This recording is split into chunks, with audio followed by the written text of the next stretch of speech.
Welcome everyone. We are getting started. So, we're gonna enjoy a little bit of a, let's just say like a slow warm-up to the stream here. Like, sort of getting into the feel for it. Mostly because I have to buy time. I have bottom shelf sparkling wine here, and I mean bottom shelf, like cheapest stuff money can buy. And we are gonna crack this bad boy open here. I got my glass with the big-ass ice cube, one giant ice cube. We're gonna enjoy this. I made myself read this stuff sober yesterday. Never again.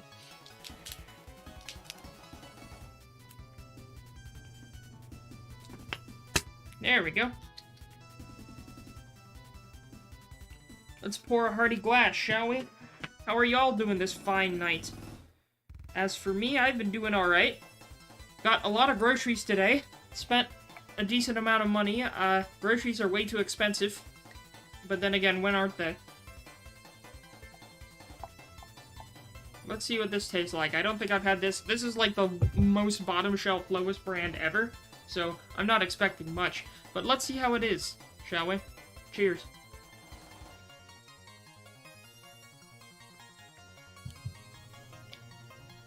I can tell this brand is so cheap, they didn't use the traditional method.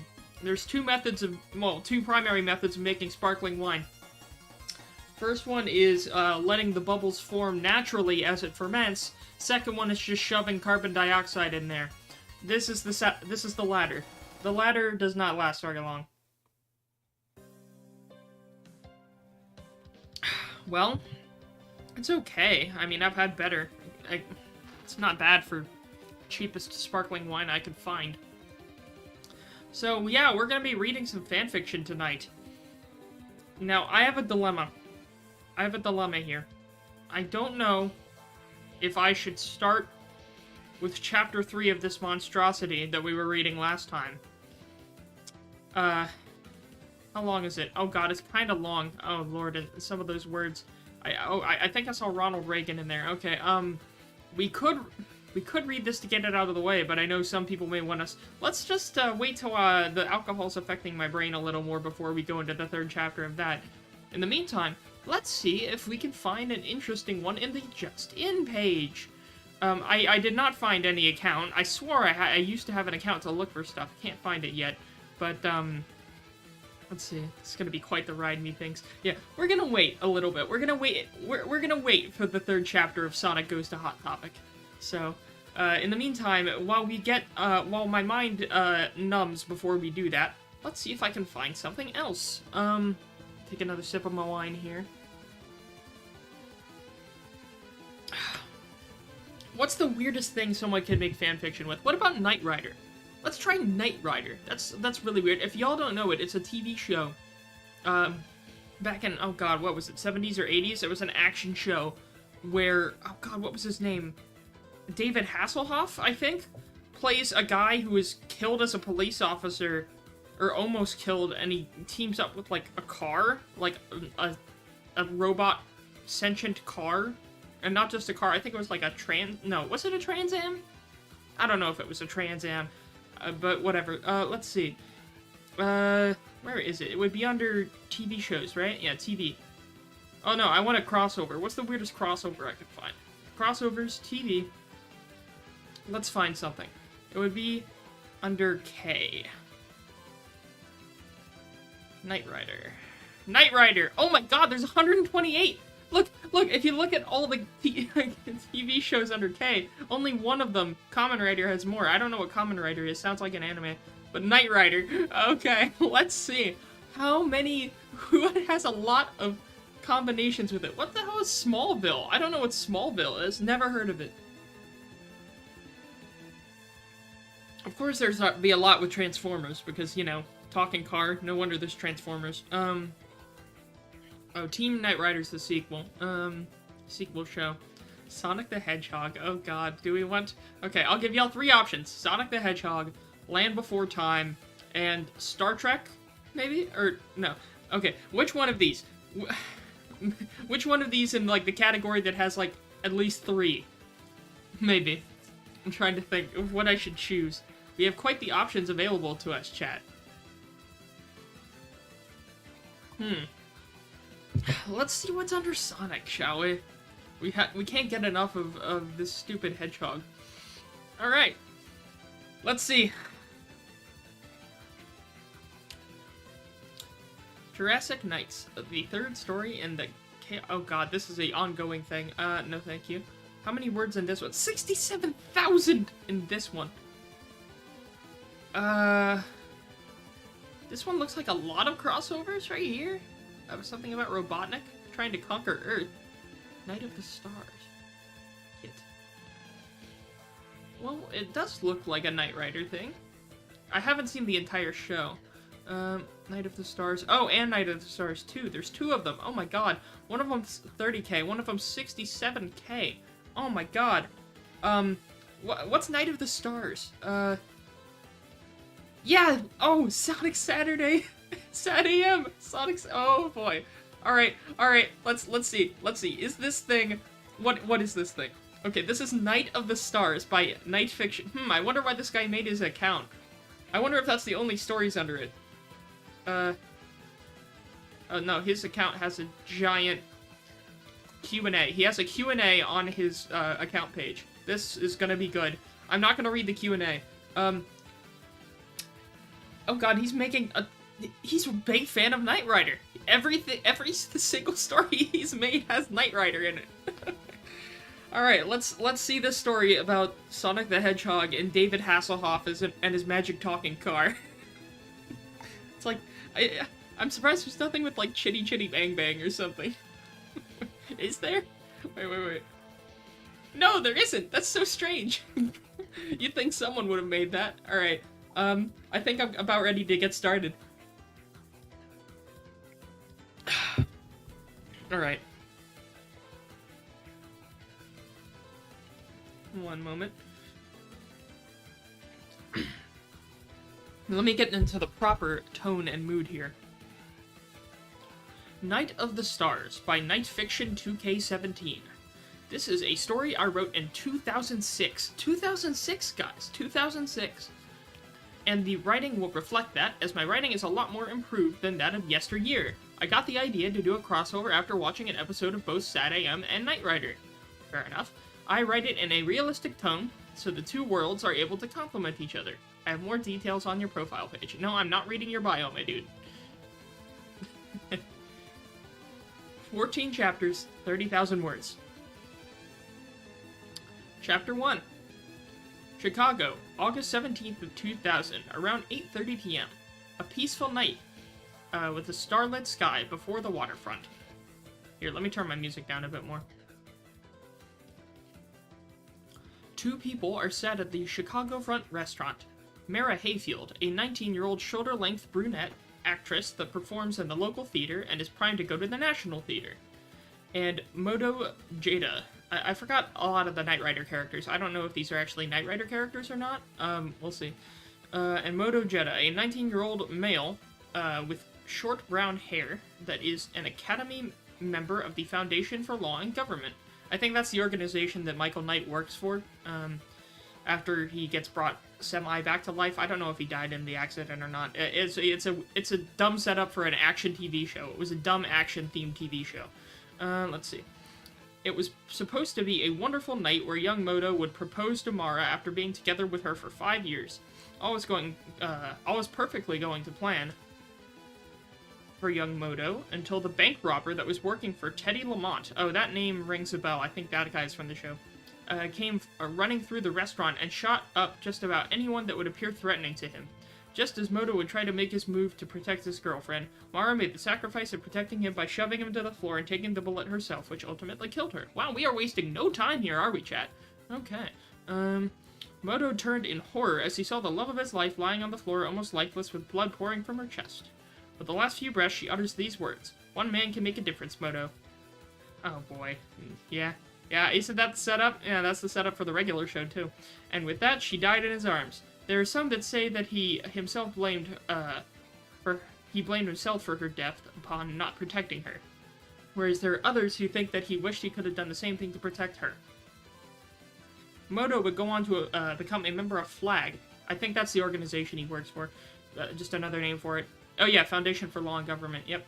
And during that time, he had bottled up all his grief and sadness over his loved one's death. In 2005, Moto had received the moment he had been waiting for as a flag employee. He had been assigned to the Night Industries 2000, better known as KIT. Wait a minute, is this another guy? Or was this the opening to the story? Because this guy is a different name. This isn't David Hasselhoff. Again, I don't remember a ton about the show, but screw it, we're going with it. Moto is now the partner of KIT. KIT's the talking car, by the way. Yeah, let's see. Michael Knight had chosen... as his replacement. Yep. Michael Knight had chosen Moto as his replacement for the supercar's partner, knowing that Moto was the right man to succeed him. Isn't the word succeed, but I don't know. Maybe I'm wrong. Moto and KIT became a force to be reckoned with against criminals who operated above the law. Above the wall, Lamau. Then, in spring of 2006, Moto had learned that Teddy Lamont had hired a rogue to steal a prototype night car named Dahlia. Dahlia would eventually be recovered by Moto, KIT, and Moto's new girlfriend, Amelia. Is this part of the sequel show? Because if it is, I never saw the sequel show. I never even finished the original show. Let's see.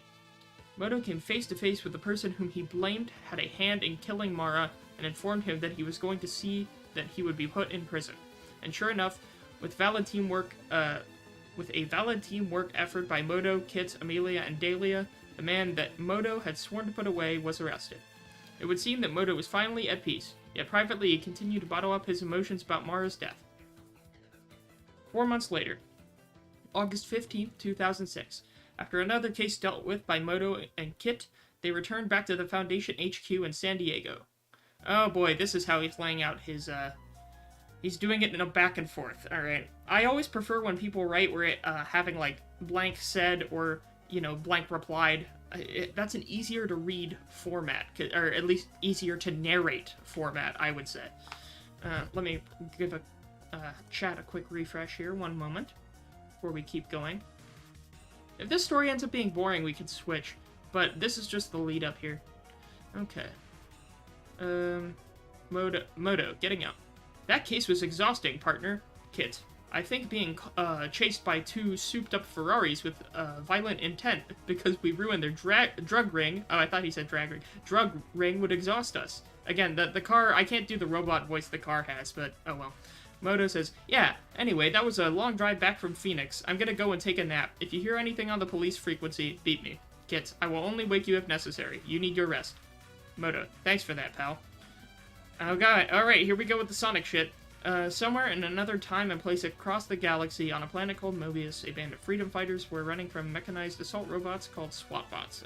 Yep, there we go. The Sad AM thing. I never actually saw... I think I saw, like, one episode of that growing up. I never actually, like, watched it that much. Or, like, never got a chance to get invested in it. Slightly past my time. I'm still a little younger than a lot of people. Let's see.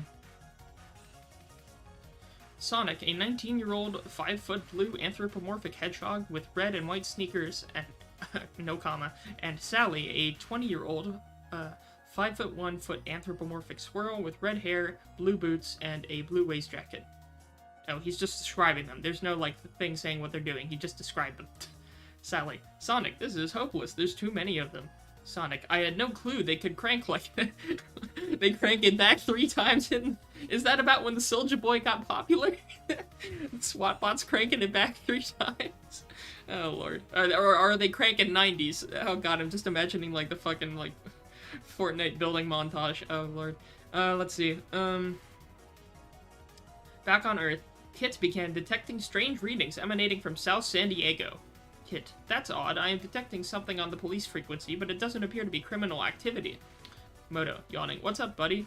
KIT, my scanners have just detected some unusual activity on the south side of San Diego, but I can't work out what it is. Moto, let's go check it out. KIT, if you don't mind, Moto, I'd rather check this out on my own. If it's dangerous, I wouldn't want you to get hurt. Moto, you got a bad feeling about this, haven't you? KIT, just a little. Normally, I wouldn't allow this, but your judgment hasn't been wrong with me so far. And again, not your judgment, you are judgment. Alright, but you come back, alright? Yeah, again, not the best writing, but breath of fresh air compared to the Skyrim Pokemon story we read last time. Kit says, absolutely, thank you, Moto. Drives off. Moto mutters to himself, I sure hope you know what you're doing, pal. Kit makes his way to the surface, not the surface, sorry, I need to read properly. Kit makes his way to the source of the unusual activity, and it appeared to be abnormal energy readings that had created some sort of white dimensional light in an alleyway. Kit, on comlink. Moto, I found something, that's causing the abnormal activity. Moto, into comlink. Kit, you'll have to amplify your frequency, I can barely hear you. Kit, backs away from the light. Kit, how's that? Moto, better, I can hear you now. And then he says, I found out what's causing the abnormal activity. What is it? It appears to be some white light, almost like a dimensional portal. How the fuck do you know what a dimensional portal looks like? Okay, sure, go ahead, pal. A bit too science fiction for my liking. Says the talking car. Okay. Moto says, hey, a few years back, people would have said the same about you. See? See? He gets it. Kit says, too true. Kit then hears the sound of people in distress and gunfire. Kit. Moto, I know this sounds strange, but I hear people in trouble in that portal. Moto, are you sure? Kit, positive. I'm going to help them, revs his engine. Kit, don't do anything rash. I'm sorry, Moto, but we all must help people in need. Okay, so Kit just goes off into the portal. Okay. Sonic and Sally were still on the run from the SWAT bots when something appeared on the horizon in sunset that confused the SWAT bots. SWAT bot leader. There is an unidentified object approaching us at high speeds. I can't do voices. Like, Robotnik via radio.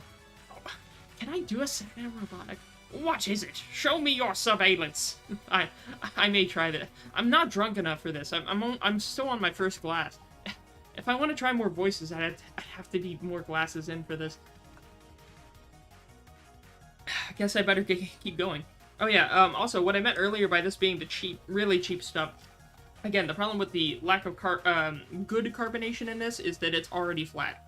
Because it's not the natural carbonation that releases slowly from the wine, it's injected. So that's unfortunate, but whatever.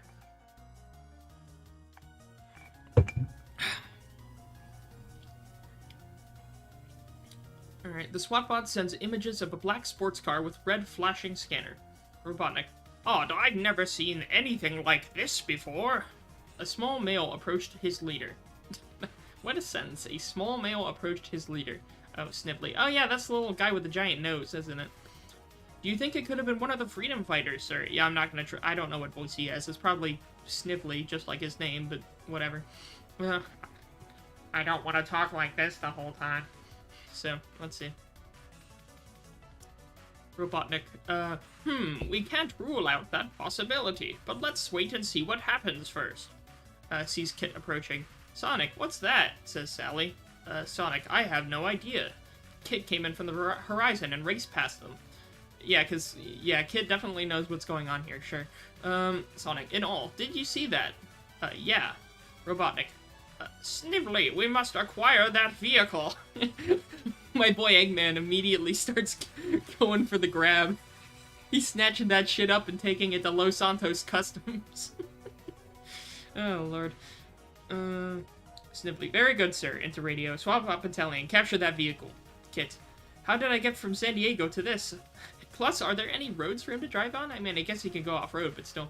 I wonder... I mean, that world probably has roads on it. I'm thinking too much. I always think too much with these. People don't need excuses. They just want to write shit.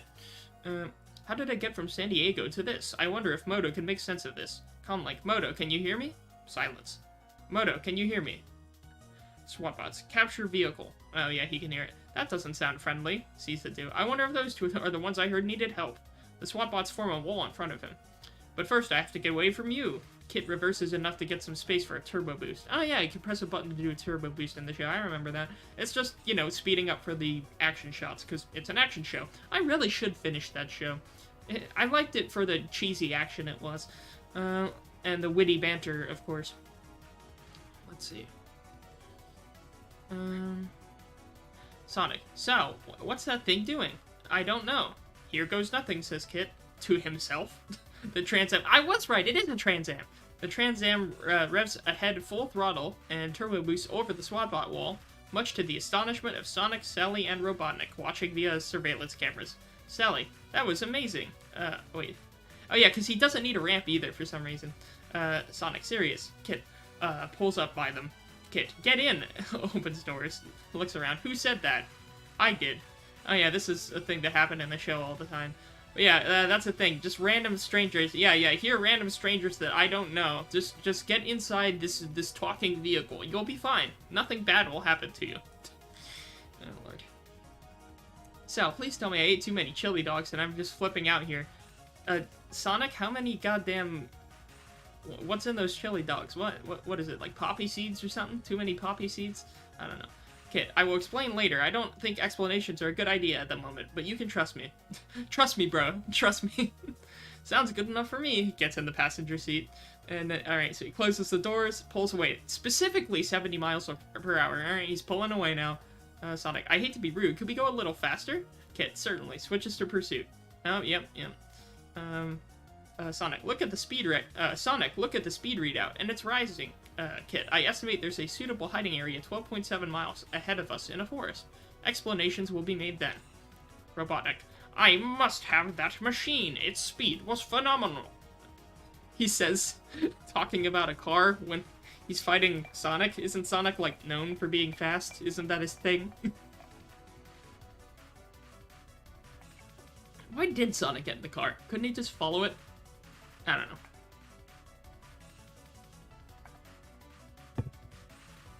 I need to watch that show. 8 minutes later, at the edge of the forest, Kit stopped. I believe we are safe here. Sonic, for now. Kit, are you two okay? I took the liberty of scanning your vital signs and general body conditions, and you both appear to be in good condition. Sally, what are you? Not what? Who? Sonic, say what? Oh, sure, yep, there we go. Kit, I am the Night Industries 2000, or KIT for short. Sally, artificial intelligence? Kit, correct. I am a supercomputer with a personality. Sally, looking around in the vehicle. Presumably this shell is your body. Kit, that is correct. This shell is the body of a 1982 Pontiac Trans Am sports car. I also have an indestructible molecular bonded shell that protects my body. Did you just say indestructible? Indeed I did, but before we go any further, who are you two? Okay, yep, they're just introducing each other. That's Princess Sally, blah blah blah, this is Sonic, blah blah blah. They're freedom fighters, got it. Wait. Sally mentioned his name and knew who he was. Sonic, oh, now I remember. Sally, you knew him? Kit, it was the only video games that my partner, Moto, would play in here. Of course it was. Okay, sure. Video games. Kit, where I come from, you are fictional video game characters for people's amusement. The Teenage Hedgehog was stunned. Say what? Allow me to show you. Shows footage of one of the games, specifically Heroes. Okay. How strange. Good grief. Alright, Sally turned into, what's his name? Charlie Brown. So, anyway. This is written too well. That's what I'm thinking. Like, I want to find bad stuff. This isn't bad, it's just... silly. Like, there's a difference between silly and bad. Like, I would hate to be one of the people talking about this. This is too well written, I can't say anything funny. Yeah, that's what I'm trying to think. Like, I almost want to switch to something else. This is genuinely, like, it's written okay. It makes sense. We almost need to find something worse. I'll keep a pin in this. Let's put a pin in this one. I still have the pin we put in that one about Sonic and Kirby in the very first episode. We still have that one too. But I'm keeping a pin in this. I want to find something bad. Let's go back to Just In, okay? Is there anything really bad? Is there a way to make it specifically updated crossovers? Yes, updated crossovers. Let's go.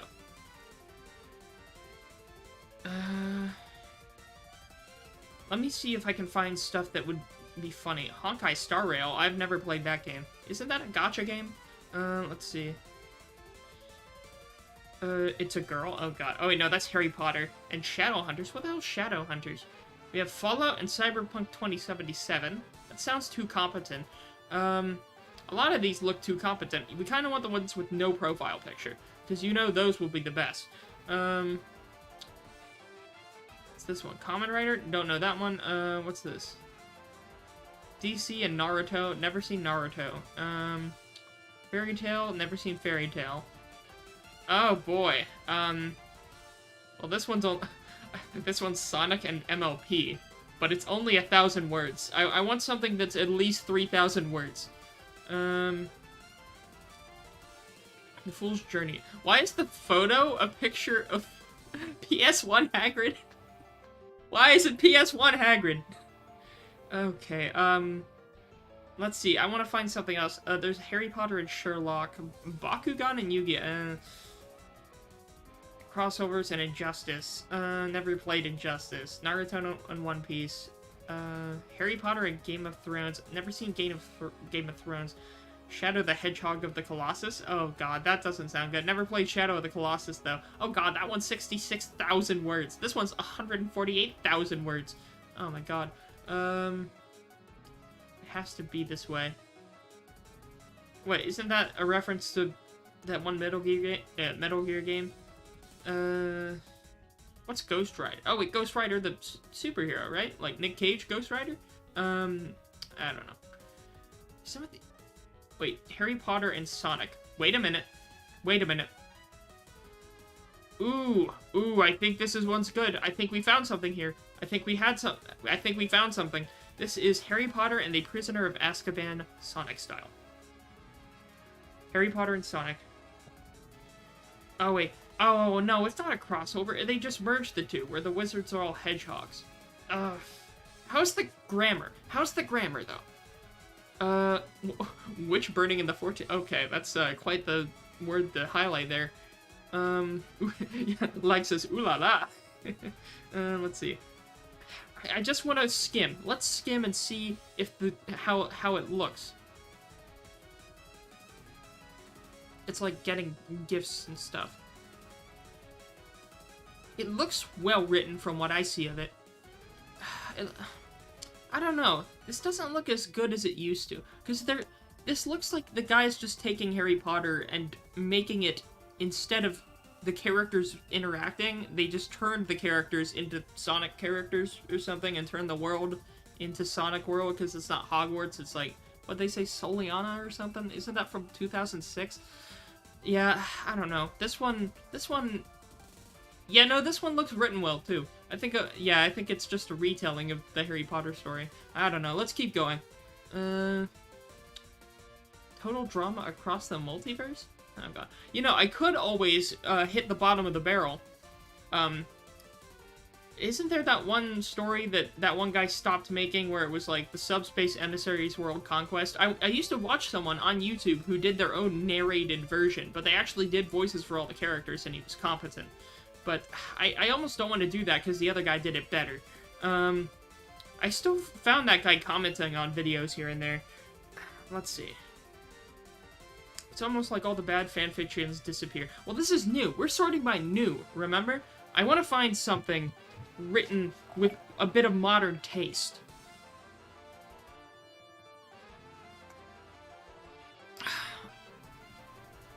What do I recognize here?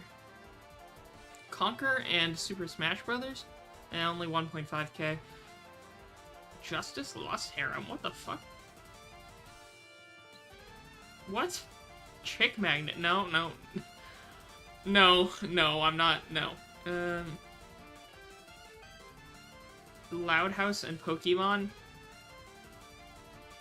Oh, got it. And that person looks like he can write properly, even though I just don't want to read that. It's hard to find good stuff. Pokemon are cool. After their parents got divorced.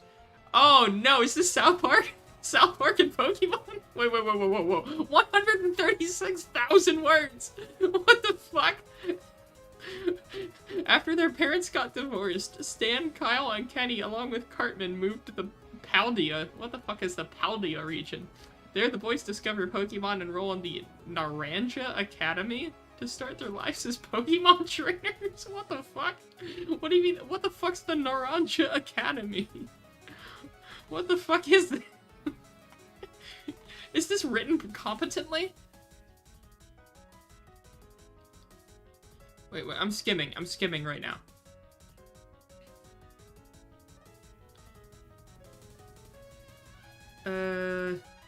It looks like it's written competently. strange. 130,000 words. Oh, the guy's waiting for the Pokemon games to come out, Lamau. Again, I'm just skimming.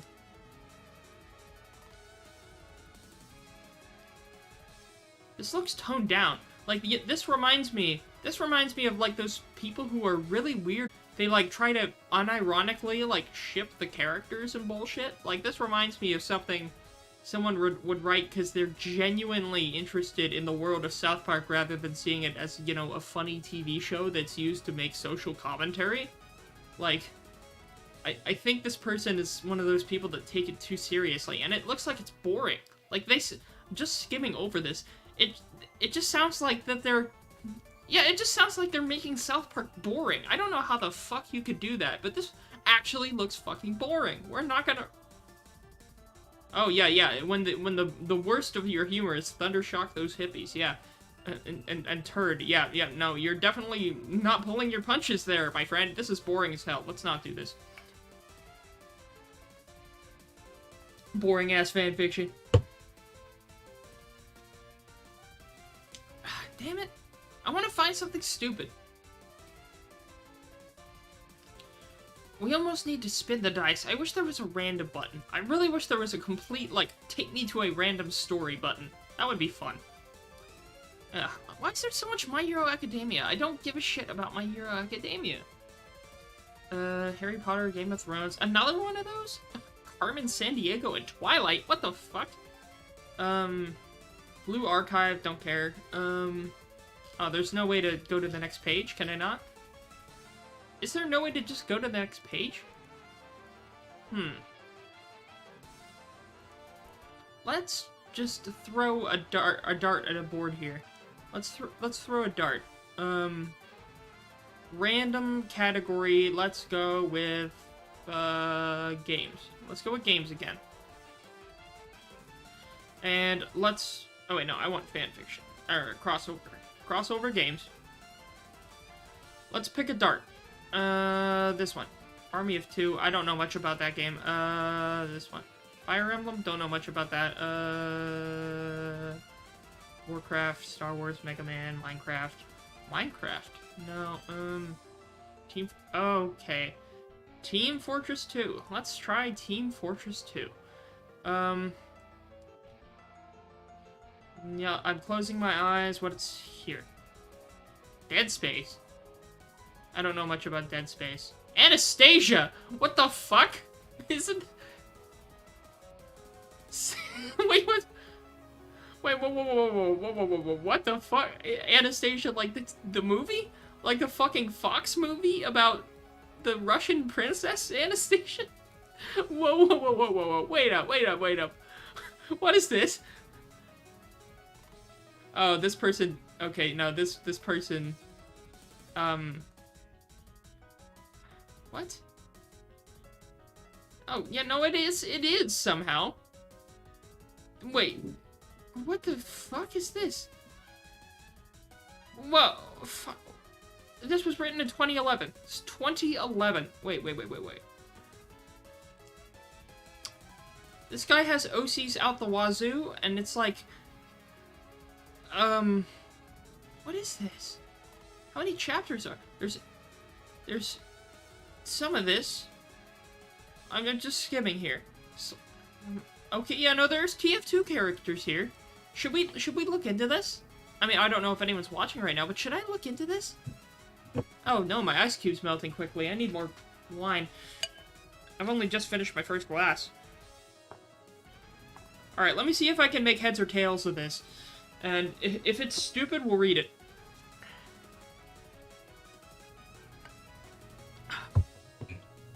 Alright. Author's note. Oh, wait, no. Night Out with Alexis and Becca. By Creepy Fan. Well, that's not creepy at all. Author's note. Hi, I would normally give you a cool introduction to all my author's notes, but I don't feel like it. It's 10:20. Oh, boo-hoo, it's so late. You're up past your bedtime, kiddo. Yeah, no wonder he's writing this in 2011. I'm at my best friend's house, and she's the one typing this. Oh, it's two people writing fanfiction together. Oh, boy. Hi, peeps, lol, it's me, Becca. Okay, that's the other person. Yes, Becca's my best friend who recommended my favorite villain. Check out my profile, you'll see. What's this person's profile? Oh, Lord. What's his favorite villain? Frollo from the Hunchback of Notre Dame. Because my BF says he's awesome. Okay, cool. Is this a boy or a girl? Sounds like a girl who made this. Yeah, it sounds like two girls. Yeah. Maybe? Okay. So normally I would either be working on my Anastasia stories, Wicked, or Phantom, but this time it's completely different. The main point of this story is that two of my characters and two of Becca's characters meet each other and things get a little crazy. Okay, we got a bunch of OCs. Let's see. Let's give this a shot, chat. I want to give this a shot. I wonder where this person is now, though. I wonder where this author is now. Knowing some random YouTuber with one viewer is, reading his fanfiction. Her fanfiction. Let's see. So, we got the OCs. Ryan, a brown bear cub who is related to Zosie. Who the fuck is Zosie? And is in my Anastasia stories along with his best friend. Izzy, the nephew of Bartok. Isn't Bartok the fucking bat? Wasn't that the comic relief bat character from Anastasia? Wait, let me pull up Google here. Bartok Anastasia. Isn't that like the fucking bat? Yeah, it is. It's the fucking bat. See? See, chat? It's the fucking bat. Okay. I need to stop swearing or else I'll get yellow carded by YouTube. Can you be a nephew of the bat? Is he also a bat? I don't know. Darcy, a 13-year-old fast-talking, insult-slinging girl from Boston. Okay, that's one way to introduce a character. She may not seem likable at first. Oh boy. Oh boy. When the author says a character isn't likable, that's not a good sign. But she has saved numerous lives in a single year. That sounds like something you put on a resume. Has saved numerous lives in a single year. That's me embellishing my I'm just joking. I don't lie on my resume. Mariska. Have a more Russian name if you could try. AKA the Aviator. A 27-year-old... Oh, sorry. Let me make my music keep going. My bad. Okay. The Aviator. A 27-year-old highly trained helicopter pilot who can also use several types of weapons. She's part of the TF2 fanfic that Becca will upload when she finally gets a freaking account. I wonder if she ever got an account. She's on the blue team and she can't use her voice and has to use a machine to speak for her. Okay. So apparently 3 or 4 of these characters are Russian. Okay, so she's Russian. This guy's Russian. Is the bear Russian? Probably. I think this person is... Yeah, the person from Boston is the only one that isn't Russian. Hope this helps. Please read Becca commands you. Okay, sure. Let's read your story. Let me take a nice long sip before we start. I already forgot who Ryan is. Who's Ryan again? The bear. Ryan and Izzy. So it's a bear and a bat. Got it. Bear and a bat. I'm guessing that's Ryan right there. Okay. Introductions. Alexis, exiting apartment. Wait. Oh, who the fuck is Alexis again? Who's Alexis? Who is Alexis? Is that the author? Is the author Alexis? I'm guessing the author's Alexis. Sure, we'll go with that. Exiting apartment. Do you think they'll be fine by themselves? Becca. Yep, nope, it's the 2 authors right here. These are the 2 authors. Alexis is author 1, Becca is author 2. Becca says, oh, totally, they'll be fine. Alexis, yeah, but what could possibly go wrong? Millennial writing right here. Well, how could this No, this is like 11... No, not millennial writing. 11-year-old writing. This is the opposite of millennial writing. Alright, let's go. Becca is about to answer, but Alexis stops her. Second thought, don't answer that. I wonder what they're doing now. Cut to the apartment where Ryan, Izzy, Mariska, and Darcy are all sitting around a coffee table. Ryan is on the phone. How can a bear hold a phone? How does a bear hold a phone? Okay. Ryan. Yeah, I'm gonna need a cheese, a pepperoni, and hang on. Hey, Izzy, what do you want? No meat. You know I'm a vegetarian. Okay, double the meat. You know what? Just put a pig on it. Laughs. Izzy. Ryan. Okay, I was kidding, but seriously. Bacon, pepperoni, and one with veggies. Half an hour? Got it. Hangs up. Darcy. Who's paying for this? Mariska. I will. Ryan. Great, because I'm broke. Wait, cat's coins in his pocket. What'll 5 rubles give me? Darcy chuckles. Nothing here in America. Oh, so they're in America. Got it. Ryan. Yep, I'm broke. You know, that's kind of topical now with the current value of the ruble. I wonder what that'll get him now. Alright.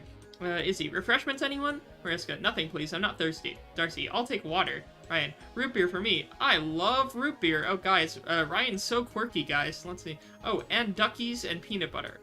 What is duckies? What are duckies? Is that a thing?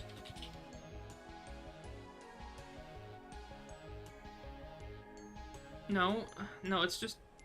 No. I don't get it.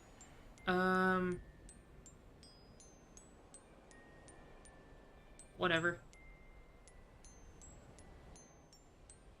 So, Mariska, tell me, what's that? Points to the machine clipped to Mariska's tank top. Mariska, it's a machine designed to read my thoughts to help me speak. These scars on my neck are from... Ryan, oh, what do those do? Mariska, no, wait. Ryan turns up one of the knobs on the voice translator and changes her voice into different accents. Okay, yeah, we're doing the standard cartoon joke of a translator. Got it. Darcy, no, don't touch that. Changes Mariska's voice back to normal. What the heck is wrong with you?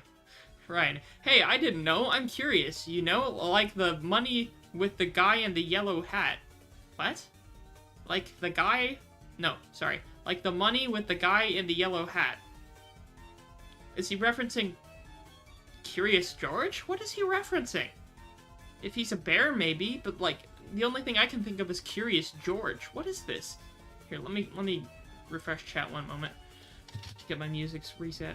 That's... I don't know. I'm almost lost with this. Like, I'm guessing that, you know, this person expects us to read their other stuff before? I don't know. Let's see.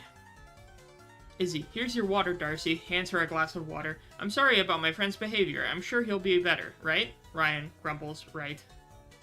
Misspelled monkey, I think? Oh, wait, like the monkey with the guy. Oh, yeah, oh. Yeah, no, I see what you mean, Lags. Yeah. Oh, yeah, Curious George. Yeah, oh, yeah, that's a Curious George reference. The monkey with the guy in the yellow hat. Yeah, yep, got it. Yep, that's a reference, got it. Alright, hands out the water. Sorry about behavior. Grumbles right. Okay, Mariska. Anyways, maybe we can talk to each other and learn about one another. Izzy. Swell idea, Mariska. Again, just keep in mind, this is, like... Wait, who's Darcy again? Shit, who's Darcy? 13-year-old from Boston. So we have a 13-year-old Bostonian, a Russian woman, a tiny little, like, bat, and a talking bear. These are our 4 characters right here, after the 2 authors left the room. These are the 4 characters that are talking right now. KMJ said, did you read chapters 3 and 4? I am saving this. We're on a different story right now, KMJ. We are saving Sonic Goes to Hot Topic chapter 3. There isn't a chapter 4, it's just chapter 3. We are saving chapter 3 for when I'm very drunk. I'm currently going through a bottle of sparkling wine, and I will not tackle chapter 3 until later in the stream when most of this bottle is gone. So, in the meantime, we have found an interesting little fanfic from 2011 here that is combining apparently a bunch of OC characters from these 2 girls who read it back in 2012. And it involves apparently Anastasia and Team Fortress 2, which is a combination I could never see out of anywhere, because apparently it's just a bunch of OCs. So again, the OCs we have talking to each other, ordering pizza in an apartment, are a Bostonian girl named Darcy, a Russian helicopter pilot named Mariska, who can't speak. She uses a voice box to speak. We have a talking bear named Ryan, and a talking bat named Izzy. So that's our current cast of characters.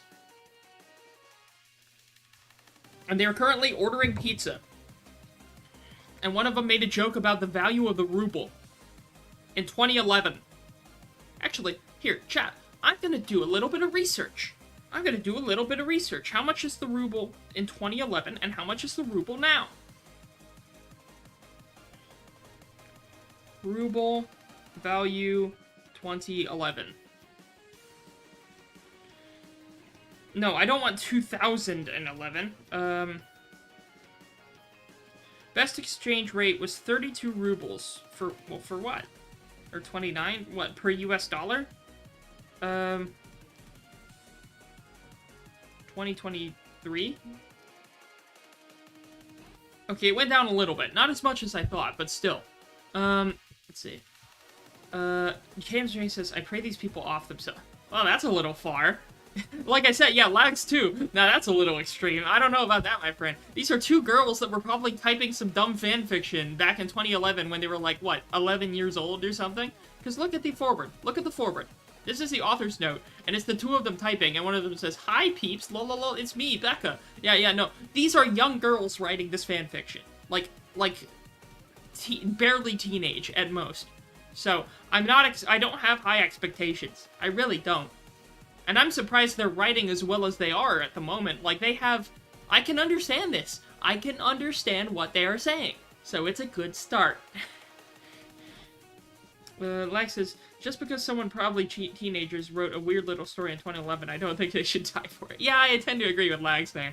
Alright, let's keep reading. So, yeah, after they accidentally mess with the Russian helicopter pilot's voice translator since she can't speak for some reason. I think she has, like, claw marks on her throat or something. Maybe a bear that definitely isn't Ryan clawed her or something. I don't know. Brother, why you fanboying? I just started reading this. I'm just saying you don't have to wish death upon people for writing a story.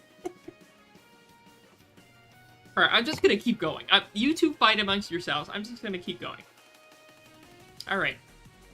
Yeah. Mariska, anyway, we can work to talk with each other. Did y'all fucking hear that? That was lightning. It is storming out here outside my house, but that lightning, like, struck the parking lot. In fact, I want to make sure my car didn't get struck by lightning. One moment. That was loud.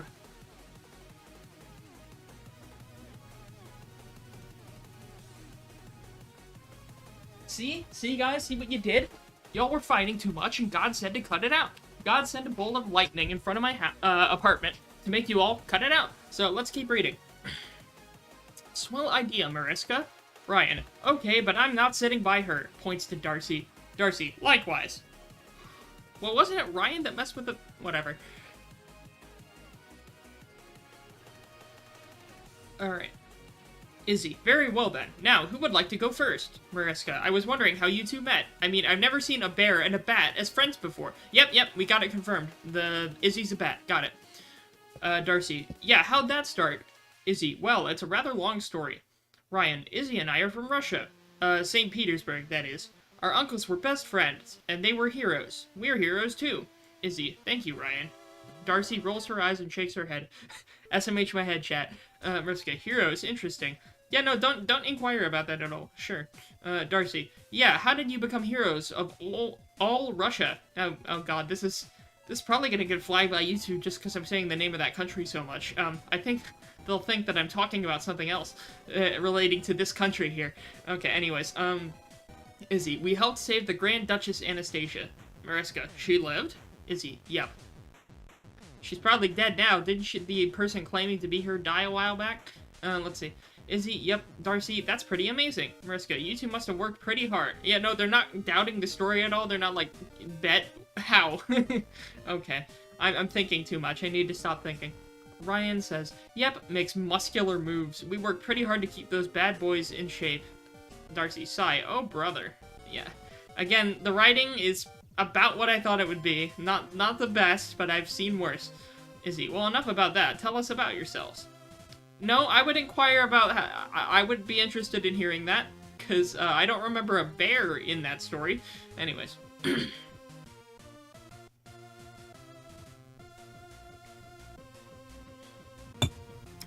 Oh boy, KNJ, you're gonna get struck down even more. Papa, YouTube don't like that. Alright, Chapter 2, Introductions. Darcy and Mariska. Mariska, I am from Russia as well. However, I am from the glorious USSR. Does she not know the does she not know the USSR fell, like, 2 decades ago? Think you're a little late to the party there, my friend. Ryan, are you dangerous? Mariska, smug smile. Yes, I am skilled in hand-to-hand combat, can use different types of shotguns, and can fly a helicopter. Izzy, Why did you know how to do all that? Great sentence there. Also, how hasn't the Russian government asked Mariska to return to the front lines? Her ass would get drafted so fast. Get your ass in the helicopter now. We are at day 1,543 of our 3-day special operation. Now go. Oh, Lord. Welcome, Kool-Aid. I didn't see you comment before. Said, I think he meant, why are you defending two preteen girls? That's not what I meant, but I'm just defending the right of people to write a story when they're dumb. Like, I wrote dumb stories when I was young. I didn't publish them because they were stupid. But I did write dumb... That's what I meant. Everyone has the right to write dumb stories when they're young, right? Because it's silly, and everyone has a right to be silly. But I was smart, and I didn't publish them like these people.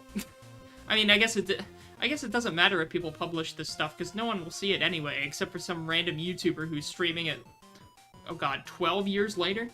Yeah. So I'm just narrating these people's story because I thought it sounded silly. Like, again, this is, keep in mind, the thing that got me to click on this story was it is a crossover. I was scanning stuff, and I randomly threw darts at a board, hit TF2, and then I saw someone did a thing where they had a crossover between Team Fortress 2 and Anastasia. And I'm like, what the fuck is that? So I clicked on it, and that's where we are. That is where we are, alright? That's how I got here, and I'm gonna keep going with it. Let's see. Also, welcome Hannah Gotcha. Welcome to the stream. Dude can't see us. Sorry, I can see you now. I see you now. It just took me a second. I'm having to look between both my monitors here. Let's see. Receiving major batch. Oh my god, KMJ, bruh. Hannah says, how much time are you are here? What, how much time am I streaming? Well, I'm streaming until I can find a stopping point, but I'm gonna be streaming for a while longer. Look at this. We got this much of my bottle of wine left, and I still have this much of my glass. So, for those of y'all who are new to this stream, we have unfinished business from yesterday. We were streaming something similar yesterday. We found this story while I drink my wine. And once I am significantly intoxicated, I will go over and read Chapter 3 of this story called Sonic Goes to Hot Topic, which is really funny, but also really stupid and very, very inappropriate. Like, extremely inappropriate. So, I am saving that to where I don't have to think about the words I'm reading. But right now, I can still think.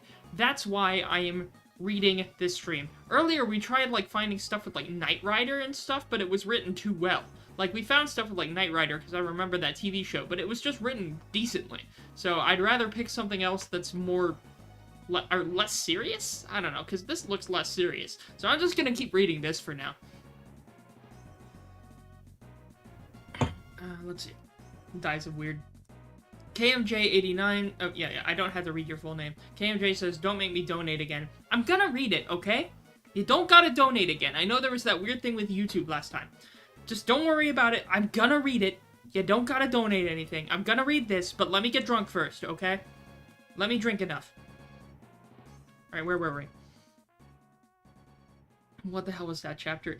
Don't worry about it. If you want to know the details, I have an archive of last stream on my channel. Should be the last thing uploaded to this channel before this video, if you want to watch it later.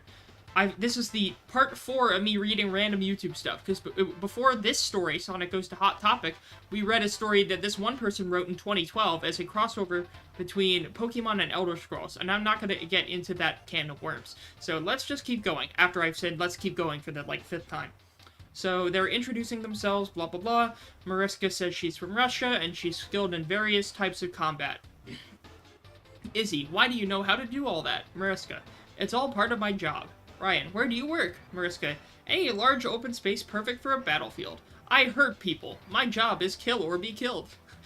When she says I hurt people, all I think of is, what was it, Hotline Miami, where it's like, do you like to hurt other people? Oh, Lord.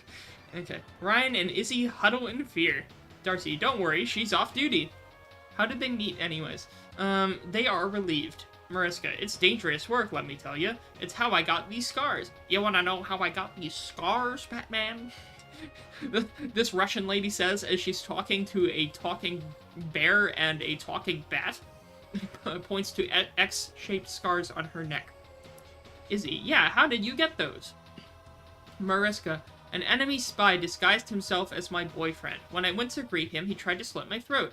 I dodged his first swipe and got this one. Points to the longer scar before pointing to the shorter one. The next swipe took my voice and knocked me out. When I woke up, I was in the base's infirmary, with this machine strapped to my head. Points to the headband that reads her thoughts. It's a miracle I am still alive. You know, I hate to say it, I don't think the Soviet Union had the technology to make an auto-translating headband. Call me crazy, but I doubt that's something they had. You know, most of their citizens didn't have any food other than bread. So, I'm gonna press the X. I'm gonna press X, like the X on your throat. I'm gonna press that X button, okay? I'm gonna doubt that. Alright, let's keep reading. Izzy shudders. That was graphic. Ryan, if I had known, I wouldn't have played with your voice box. I'm so sorry. Mariska, you are forgiven, young one. Now I believe it's this girl's turn. Darcy, I'm Darcy. Oh wait, she's Bostonian, isn't she? She's Bostonian. I can't do a Bostonian accent. Do you want me to try? I'll try. Let's see. Let me read the chat first. Let's see. What the hell is that? It's fanfiction logic, just go with it. Yeah, I know. I just like poking fun at it. Look, I gotta add some sort of commentary, alright? I feel the need to add a little commentary. So, do I want to try a Bostonian accent for Darcy? Let's see. Practice with Scout. Like, sun shines, grass grows, and brother, I hurt people. Close enough. Whatever. I'm Darcy. I'm 13, and apparently I'm the only one in this room who ain't Russian. I led a normal teenage life back in Boston, till I got that ad. An ad? For what? It was a fake ad for a summer camp. The people behind it were actually planning to take over the USA, and then the world, by creating a race of genetically altered people. They chose children because they figured who would resist less. I escaped, freed everyone they tricked into believing in the ad, and then, come on, don't leave me hanging. And then I died. What? What the fuck? I have to drop the act for a second. What was that last two paragraphs there? Yeah, sure, that's, quite a story you got there. Okay, let's see. Spectator356, welcome to the stream. He says, imagine the story from yesterday ends up with the blue guy going to SeaWorld and talking about the awful return policy and the rude employee. Wow, way to get specific with that. I wonder what you're referencing there. That's oddly specific. I need more wine. I can't stand y'all right now. I need more wine. So yeah, how'd this Bostonian die? Let's find out. I may drop the accent because it sucks. Let's see. What? Pokes Darcy. You're definitely not a ghost. Yeah, he said he died. Or she said she died. I think Darcy's a girl? Let me check. Yes, she is a girl. Got it.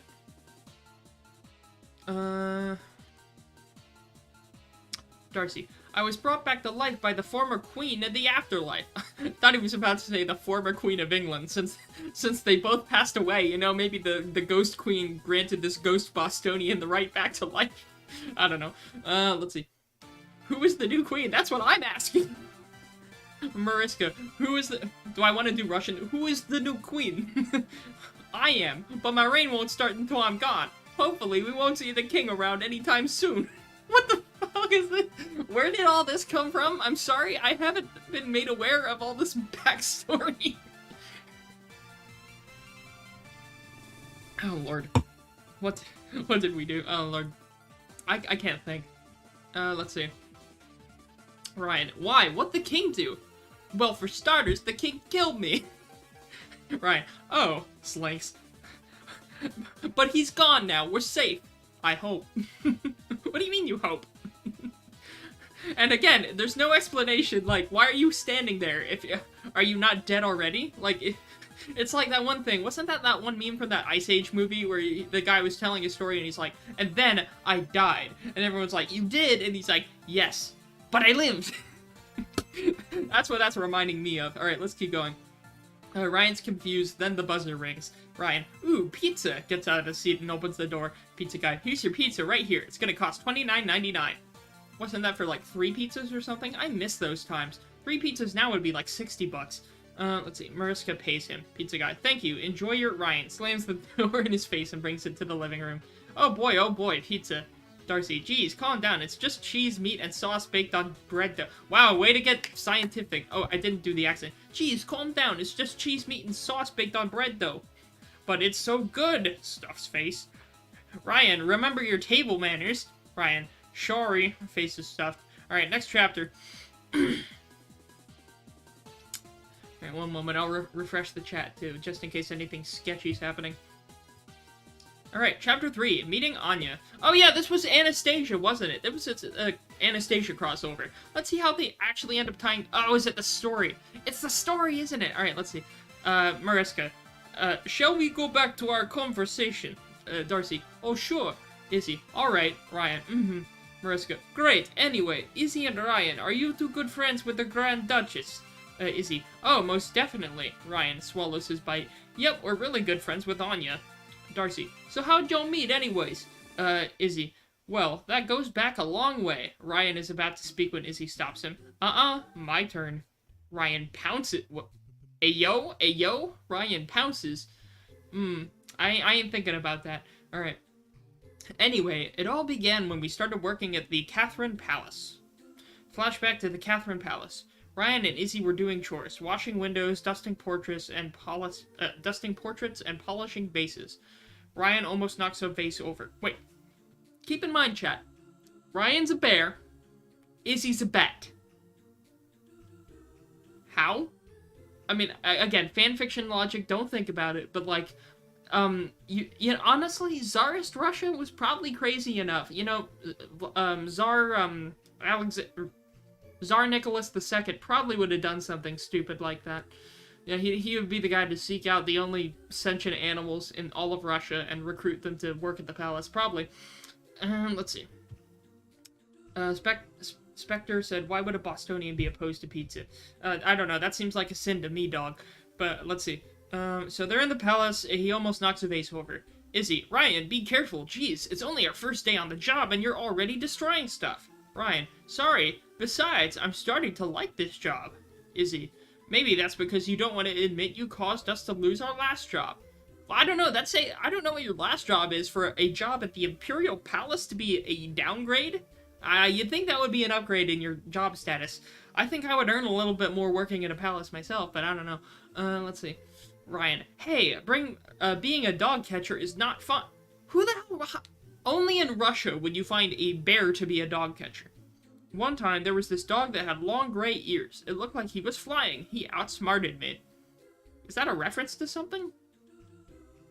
I don't know what that's a reference to. Is that, like, what, Dumbo? But Dumbo's an elephant. I don't know. Izzy scoffs. Please, anyone or anything can outsmart you. Come on, let's get back to work. Ryan, fine. They go back to work until Ryan spots a door. The door is locked, so he uses one of his claws. Oh, yeah, he has the Skyrim lockpicking skill of 200. Even though that's not possible. Anyway, too much thinking. Ryan, fine. Oh, wait, no, we read that part. Ryan. Izzy. Ryan, what are you doing? Ryan, give me a sec. I almost got it. Izzy. Ryan, you can't just go around peeking into rooms we aren't allowed in. Everyone, especially ones that are, the door unlocks and swings open. Ryan slowly makes his way in. Izzy follows him. Ryan, wow, this is really cool. Izzy. Ryan, we aren't supposed to be here. If we get caught, Ryan, ooh, what's this? Izzy. Ryan, do not touch anything. Those aren't yours. Now, let's get out of here before something bad happens to us, like, oh, let's see, losing our jobs. Ryan, relax, Izzy. I mean, what could possibly happen? Again, predicting modern writing trends. Suddenly, the door slams shut. Izzy tries to open it, but has no luck. Izzy, oh no, no, no, no, no, no. Oh, this is terrible. Ryan, don't worry, I'll get us out. Ryan tries to open the door, but he accidentally rips the knob off. Wait, didn't you pick the lock before? Okay, whatever. He looks at the knob with a pale, terrified face. Ryan, we're doomed. Izzy, okay, our chances to live are very limited, but we must stay calm and not panic. 10 seconds later. Help! Someone save us! Okay, let me check chat. Maybe she has some pizza-related trauma. From the fake summer camp. Oh yeah, the fake summer camp. I already forgot about the fake summer camp. We're just not going to go into that at all. Thanks, random Bostonian girl. Bye, you're not part of the story anymore. See ya. Ryan is so annoying, honestly. Well, at least I'm not doing a voice. Thank God that the only two characters that I had a voice for are no longer in the story. It's just the bear and the bat. So, again, chat, don't ask your mom what the bears and the bats mean. I'm sorry. This dialogue is so meta. It's so quirky, guys. Look, these people are probably writing for Hollywood now. Think, like, I don't know how old these people were when they wrote this story. They're probably in a writer's room at Marvel now. Let's see. Be about the right age anyways. I need to stop talking. Let's keep reading. Yeah, don't take any of that out of context. I don't mean anything like that. Anyways, 10 seconds later. Help, someone save us. Izzy, help, is anyone there? Open the door, please. Pounds on the door. Ryan, oh, it's no use. We're going to die in here. All alone. Well, except us, of course. But still, we're gonna starve and die because we'll go crazy and commit suicide. Oh my god. Yeah, Ryan is annoying. Oh my god. At this point, Ryan starts sobbing. Yep. Pretty cool. Ryan, I'm going to miss so much in my life, although I had no life to begin with. Wow, he's so quirky, chat. He's so quirky and meta. I see what you mean. I see what you mean, Kool-Aid. He is very quirky and meta. Oh wait, sorry, Spectre. Yeah, he is so meta. Let's see. Well, I was breathing and everything, but I never imagined dying like this. I imagined dying in prison. Where did that come from? That was out of context, or out of character. What's the word I'm looking for? Out of nowhere? Sure, out of nowhere. Grabs Izzy. It's over, Izzy. It's and then Izzy slaps Ryan. Ryan pauses. Feel better? Yes, I do. Again, you can tell these people watched a bunch of cartoon movies and wrote one. They literally are writing a script for a cartoon movie. Is this not the writing of like an early Pixar movie? This is literally that writing. Which isn't the worst, but still. Kool-Aid says he's not like other guys. Oh god. Yeah, because he's a bear. Is he? Good. Oh, who knows how much trouble we're gonna get after this with Joseph. Or even the Grand Duchess herself. Joseph? I thought they were with the Tsar? Isn't the Tsar Nicholas Alexander something? Wait, what? Who the fuck is Joseph? Wait, Tsar Alexander the Third. Oh, sorry, the third, not the second. I've been getting it wrong. The third. Or... Wait, no, I want the second. No, oh, I was thinking of the wrong one. No, never mind. Tsar Nicholas II. That's who I was thinking of. Tsar Nicholas II. What's his full name? Yeah, no, I don't see no Joseph. Who the hell's Joseph? Hopefully it's not the other Joseph in Russian history, because if it's that Joseph, they're in a lot of trouble. Let's see. He was Joe. Joe Obama. Got him. Joe Mama. Alright, let's see. Or the Grand Duchess. Because again, it can't be Joseph Stalin, because he, you know, came a little bit after the purge of the royal family here, and they say Grand Duchess right here. So, and plus, isn't the... I'm best not to think. Maybe it's after the events of Anastasia? Wait a minute. No, the main character was Dimitri, wasn't he? Anyways, who cares? We've never even met her. Well, it's... sorry. Izzy says, well, we can't just stand here and do nothing. We have to do something. Ryan, you're right. Stand back, Izzy. Starts backing up against the wall. Wait, what are you doing? I'm gonna break this door down. He backs up far enough and charges to the door at top speed. Ryan, Again, this reminds me of that one part from Toy Story 2 where Rex is like, I don't want to use my head, as they're like slamming him against the grate or something. Again, I really liked Toy Story 2 growing up, so that prompted me to say that. Anyways, then the door opens. Ryan still runs out into the wall. Ryan groans. His eyes are halfway open. Anya, standing by the door. Are you alright? Oh, yep, Anya. Again, if y'all don't know, Anya is literally Anastasia from the movie. Again, the Fox animated movie, if you haven't seen that one. It was a good movie for the time. For a kid's movie. Let's see. Ryan doesn't respond. Anya, do you need a doctor? Still no response. Anya, hold up 3 fingers. How many fingers am I holding up? Ryan, oh, for Pete's sake, woman, I'm fine. By the way, that was a W. Okay, yep, this is certainly writing. This is some of the writing I have ever seen. Izzy says, Ryan, you gave me a scare, and, oh, pardon me, I believe we owe you a thank you, Miss, Anya. Anya, my name is Anya. It's a pleasure to help. Izzy, why, yes, it is. Allow me to introduce myself. I'm Izzy, and Izzy was about to shake her hand when Ryan butts in and shakes Anya's hand. I'm Ryan. Nice to meet you. Anya, it's nice to meet you too. So, what are you two doing here? You know, some of these doors don't work as well as they did back then. When is back then? When is now? What is the setting? Did they say a year? Did they give us a year? No, they didn't. They didn't give us a time period. I have no clue what the time period is. Let's see. Ryan says, yeah, no kidding. Let me check chat. Maybe he's just a side character the authors forgot to introduce. That's Kool-Aid. Maybe. I don't know. Spectre says, these people have to be older. What kids know about the Russian... Well, the movie. The movie Anastasia. The kids' movie. Have you not seen that movie? That's the movie they would have been talking about. Maybe they're history enthusiasts. They said, 2011? Well, I don't know if it's the modern palace, because, like, if it's... Look, and if they're in a Russian imperial palace in 2011, the guy they're reputing... Oh my god, I slurred my words. The guy they're reporting to would not be named Joe. He would be named Vladimir. And I'm not going to say his last name, because if I say the last name of the current leader of the current country they're residing in, YouTube's going to flag me, because there's an ongoing land war in Europe. I can't say it. Safe to say, their goose would be cooked, but not because of Joe, not our Joe in America, but their Vladimir. Alright, let's just keep going. Ryan, yeah, no kidding. Izzy, it's our first day on the job, and a certain someone was sneaking around and not minding his own distance. I think they mean business, but whatever. Ryan, Yan. Yeah, I think you meant yeah. Oh, and if you see the Grand Duchess, don't tell her, please. Anya chuckles. I'm sure she won't mind. In fact, she's quite fine with it. Izzy, really? Are you good friends with her? Anya, we're close. The joke is she is the Grand Duchess. That's the joke. Let's see. Anya, we're close. Right, like twins, right? I wouldn't say that because of the thing that happened 10 years ago. So it is in the wait, is it in the future? I mean, from the movie. I don't know. Again, I'm doing too much thinking. Just drink my wine. Just drink my wine.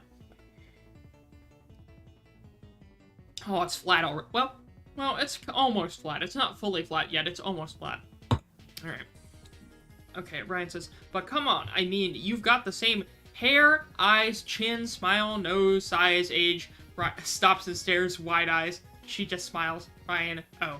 Well, that's written well. How to write a kid's movie. This is this is the script for a kid's movie. They wrote it.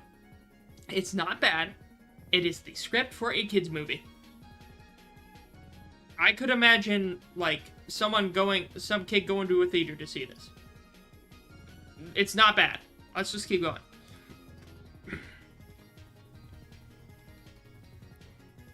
Spectre says war. What do you mean war in quotation marks? It's a war! And it sucks, because if I can't even mention anything about it, because if I say any of the names of the countries involved too much, or if I say the names of any of the leaders of the countries involved, it'll get flagged by YouTube. Oh, Lord. Alright, Chapter 4, Being Recruited. Being recruited. See, I talked too much about it, and old Vlad in the palace there overheard them. You see, Vlad overheard that they got a talking bear and bat in the palace, and he's like, you know, they'll be spies. Send them off to the front. Y'all are going cross-border. Welcome to the special 3-day operation, my friends. You've been recruited, in quotation marks. I'm having too much fun with this. Okay. Darcy. Oh, we're back to the story of the people in the apartment as they were telling the story. Oh, I get to do the accents again. Let's go. All right. Darcy. Laughing. Smooth, pally. You break a doorknob and bash your face into a wall. And then you don't recognize the Grand Duchess. Laughs some more. Ryan, shut up, just shut up. Darcy, oh, I'm sorry, man. You're just such a spaz. Ryan mumbles and looks down at the ground. Yeah, Darcy's acting like the TF2 scout, which is funny that I mentioned the TF2 scout. I won't say anything, but let's keep reading. Ryan, hey Mariska, isn't that your wallet? Mariska, oh, what? Yes, is open and everyone can clearly see a picture of a man giving a smirk. Mariska scrambles to pick it up, but Ryan swipes it first. Ryan takes the picture out. Who is this guy? Flips it over and reads the back, then his eyes bulge. Ryan, whoa, spicy. Oh boy. Mariska, give me that, I'll turn you into a rug. That's a good insult for a bear. Ryan, okay, geez. Hands it back. But just who is that guy? Mariska sighs. His alias is the scout. See, I told you, chat! It's funny that I was doing the Bostonian accent. Okay, his alias is the scout. His real name is classified information. Ryan, that's a dumb name. Darcy and Izzy. She don't mean it literally. Mariska, exactly. Anyway, he's my teammate. He also kills people. Cool. Great to add. A very, very important point to add right there. Is he dangerous? Is he dangerous? Get it, chat? Is he? See? It's funny because they're similar, chat. They're similar words. Oh, Lord Mariska. Everyone I work with is dangerous. His major advantage is agility. You don't even see him striking you. Looks at the picture and smiles. Well, look, it is... If you ever read the TF2 comics, which I have not, the scout was literally quoted by God in the comics to be, God's gift to mankind, was the TF2 scout. But anyways, let me read chat. Honestly, Ryan is such a dumbass, but the authors are great. Yeah, I'm liking the story so far. Kool-Aid says, what was on the back? Shut up. Spectre says, are we going to hear about the fat-ass veterans who just push buttons on a tablet to blow up surrendering teenagers? You know, you got a point with all the drone footage that came out. You got a point. Slurping up the large number 9. I'll have 2 number 9s, a number 9 large, a number 7, a number 6 with extra dip, 2 number 45s, 1 with cheese, and a large soda, all while piloting a drone. Fair enough. Let's just keep reading. I need to stop getting distracted. Alright. Darcy. How'd y'all meet anyways? There's obviously a romantic connection between the two. Mariska. You are right. There is. Let me think. It was way back when I first got recruited. I could still talk back then.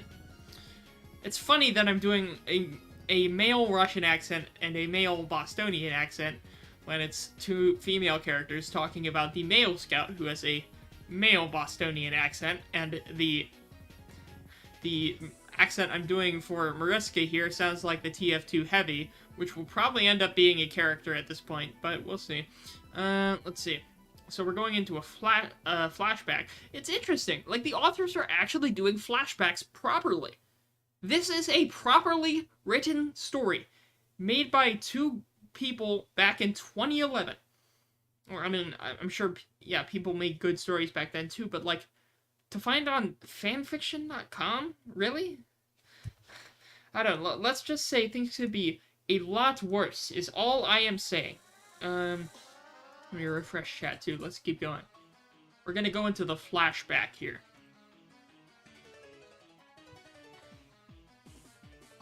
A soldier. Oh, am I gonna try the accents for all of these? I'm gonna try them, but if I suck, I'm gonna give it up. Listen up, maggots. We have some fresh blood joining us today. We'll meet her as soon as Medic is done giving her a physical. Scout. Whoa, wait, did you just say her? Spy. A woman is joining us? Oh boy, sexist spy, let's go. Demo man. Huh? Soldier. Now, don't jump to conclusions. This lady is, not frail nor weak, nor a sissy like you. I've seen her in training at who? Scout blows a raspberry. Heavy. It's bad enough we have babies on team. Now we have a little girl? Demo man. What's all this about the girl? Why, where's this bottle? Let's see. Medic walks in. Ahem, she is ready. That's too Russian. She is ready. Soldier. Ah, everyone, meet our newest recruit. Mariska. Hello, I am the aviator. Heavy and Scout look up. Scout smiles at her and Heavy gasps. Heavy. Mariska! Of course he knows her. Of course he knows her. Mariska. Ivan, I haven't seen you in years. They run up to each other. Scout's smile disappears and he slinks in his chair. Scout. Demo man. I saw you looking at her. You said cause she knows Heavy and she ain't paying attention to ya. That's like not the right... That's like... Woodja. That's the wrong type of Scottish. That's like the, That's Pixar Scottish instead of Demo Man Scottish. I can't do Demo Man Scottish, unfortunately. Scout says, yeah, no, what? No! Demo Man, you can't hide it from me. I might have one eye, but it see everything. yeah, I know you like her. Heavy, little sister is teammate. Scout sits up. Sister? Heavy, das, sister. Mariska, why is that such a surprise? Scout stammers, it's just that I thought you were, Mariska crosses arms. Lovers? Scout, yeah, that. But it don't matter now. I'm Scout, this is Demo Man, he's the spy. Demo Man, cheers, lassie. Yeah, cheers to that. Cheers to Demo Man right here. That's an excuse for me to take a drink. God damn it. I spilled some on my shirt. Let's finish this chapter. Maybe I'll go into the Sonic story. I will give you what is due, Spectre. Give me to the bottom of this glass. We still got a bit left. Give me to the bottom of this glass, okay? Once we finish this glass, I will switch to Sonic Goes to Hot Topic Chapter 3, okay? Demo Man over everything. Yeah, Demo Man. Again, he's the one who's drunk and don't know what's going on.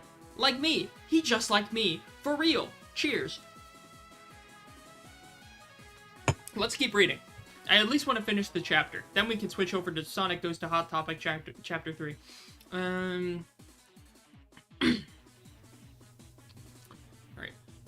Spy. Pleasure to meet you, mademoiselle. Mariska. Charmed. Smiles at Scout. Soldier. Why don't you show the boys what you got? Mariska. Of course, I'm ready. Cracks Knuckles. She's put on the battlefield alone with dozens of training targets.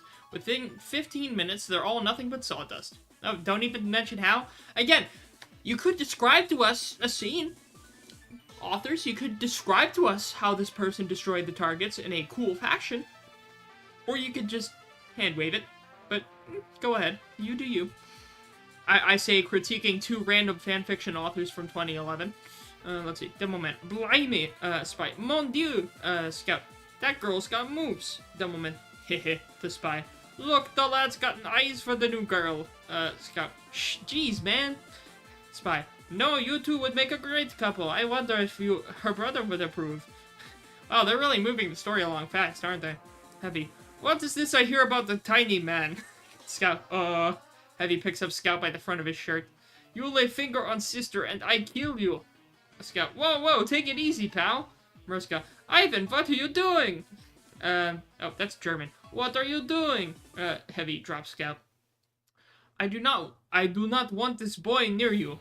Scout. Ow. Rubs the back of his head. Mariska looks at Scout, then Heavy. I do not need you to tell me what to do. I can save myself if anyone comes near me. Anyways, can I keep doing German? Anyways, I think I'm going to like this man. Paste this up. I will adopt this shot. No, I can't think. Scout. Really? I mean, you think so? Yeah, they just met. Yeah, good job.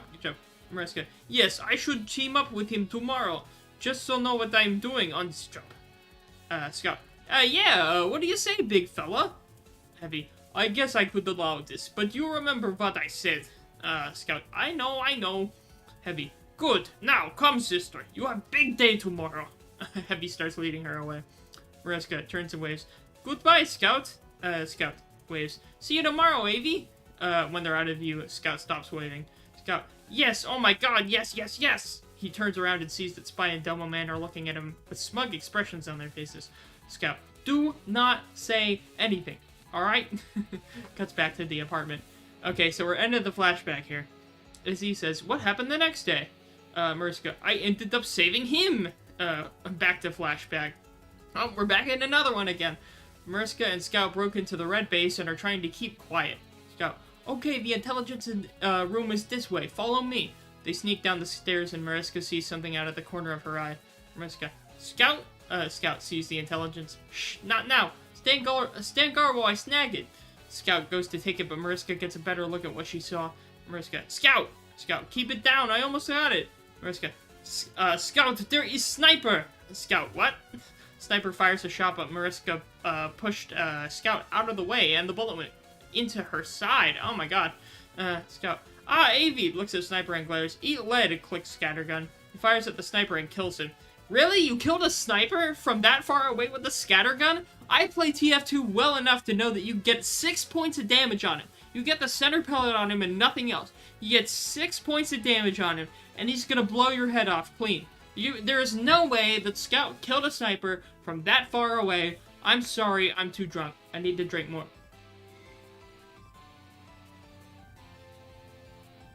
Where's the rest of my bottle?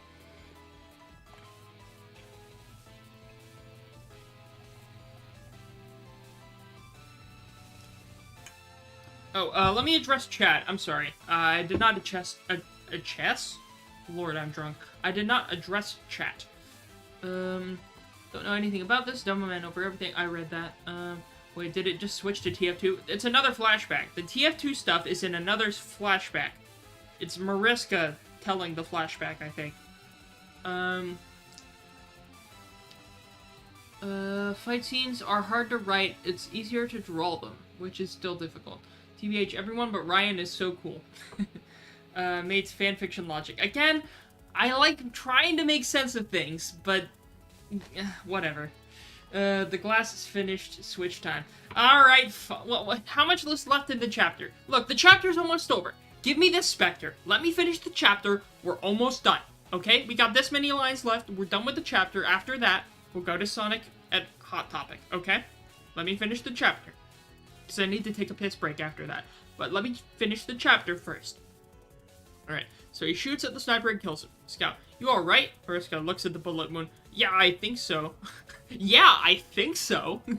But in Russian. Scout, oh, come on, swipes intelligence. Let's get out of here. They rush out of the base, dodging the obstacles and making it to their own base. Scout, we got it, here it is, but we need the medic. Heavy, what happened? Is sister hurt? Scout, a Sniper got her. He meant to shoot me, but your sister took the bullet. Mariska, thinking, I do it again, too. This flashback ends. Yeah, yep, she fell for the Scout instantly. Don't know why, because the Scout's, like, dumb as rocks. Dumber than I am, and that's a feat. Shit, I am a millennial writer. God damn it. I was making fun of millennial writers just a second ago, but my first thought is a self-deprecation joke, so I guess I'm even worse than them. God damn it, there I go again. That's not even a joke. Man, I am pathetic. Alright, let's keep reading. Ryan, reading back photo again. Very fond of each other. Heh. Oh wait, no, I missed a line. Mariska said, and I did. Many, many times. I kept teaming up with him, and we sort of grew fond of each other. Ryan, reading that photo again. Very fond of each other. Heh. Mariska, don't touch that. Steals it back. Darcy, so you have a scar from where he shot you? Mariska, yes, I do. I even had something added to it. She rolls up the part of her tank top, revealing a scar from a bullet wound with a heart tattooed to it. Above it, the heart is Aviator, and below it is Scout. Oh, wow. Wow, chat. Wow. Alright, well, alright, we're set up for the next chapter, but we have another story to go to. And I will start reading this story after I take a restroom break. So I'm gonna put you all on the Be Right Back Soon screen for a minute or two, and I will be back, and we will read this insanely stupid story that I'm gonna regret. So, and I'll give you the basic context for it before we start. So I will be back in one moment.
Alright, we are back.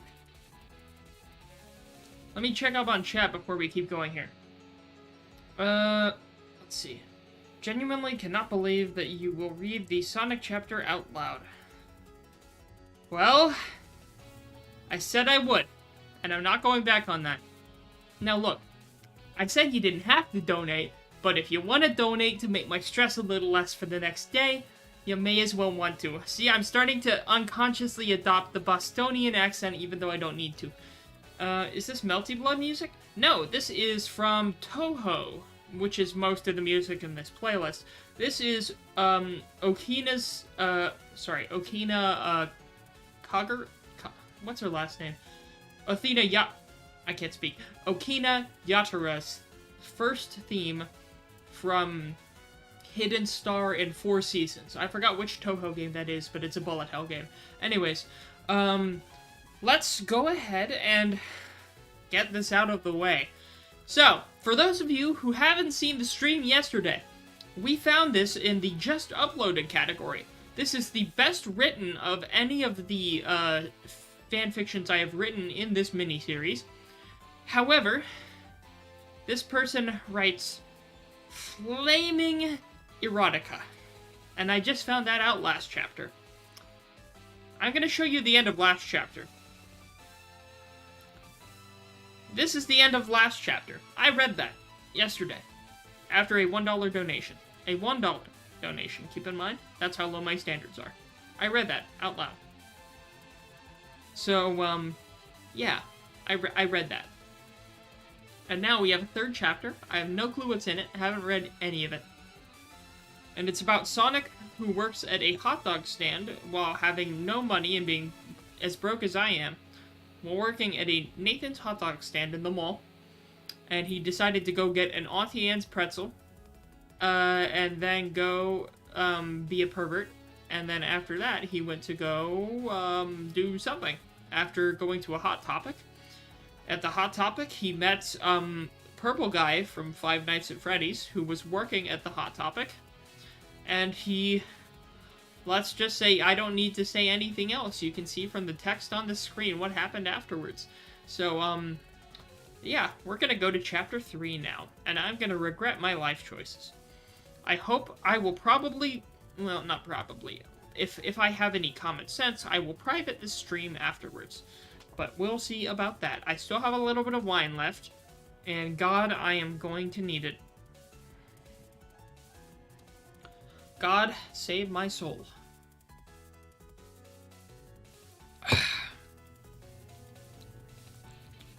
Spectre says he's gonna donate 27 cents. Alright, cool. Very cool. Thank you. Thank you, Kanye. Very cool. This is after Sonic was in his apartment, after meeting a Purple Guy at the Hot Topic. Sonic woke up dazed and confused. He rubbed the sleep and crust from his eyes as he tried to recalibrate his brain. An insistent, loud beep filled the apartment, making it hard to concentrate. The sun had set during his endeavor, don't make me get into it, and the room was only illuminated with the TV's flickering light. His mind was unable to bring himself back to reality. Well, there goes gravity.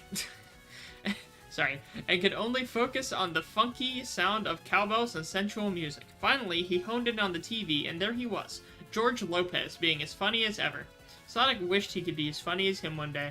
Is that referencing that one meme of whenever you wake up in the middle of the night and the TV's on, it's always George Lopez playing? Because that's funny. I do relate to that. Very, very funny and cool. He adjusted his position in his seat, eager to get more comfortable to watch his favorite show. As he moved his body, his hot pink booty shorts moved with him. He realized very quickly that the inside felt very stiff and crunchy against his junk. Oh boy, here we go. I need all the rest of the wine in that glass that's next to me, and even more. Let's just keep reading. Fuck. Yep, that's how I feel. Fuck, Sonic thought. What did I do last night? He stood up, eager to take his shorts off, oh god, and was swiftly met with a pain along his spine. His shoulders and neck felt stiff. His chair was only comfortable, one episode of Uncle Grandpa at a time. Very specific, thank you, very cool. God forbid falling asleep on it. not the only pain he felt, though. He still felt emotionally hurt from Tails' unexpected visit yesterday. He didn't want to think about it anymore. Plus, Sonic still felt phantom pain from the ribs he got removed. Phantom pain? Is that a Metal Gear Solid reference? Funny enough, one of my earliest streams on my YouTube channel was me playing Metal Gear Solid 5, and I never finished it. In fact, I don't think I ever played it after that stream. Which is not fair because it's a good game, I just never finished it. So, again, fun little fact there. I remember doing that my, first year of streaming when I was back in my old college dorm. Oh god, that would have been just after COVID, wouldn't it? God, that would have been back in my, either sophomore or junior year of college. And then look at me, now I'm graduated.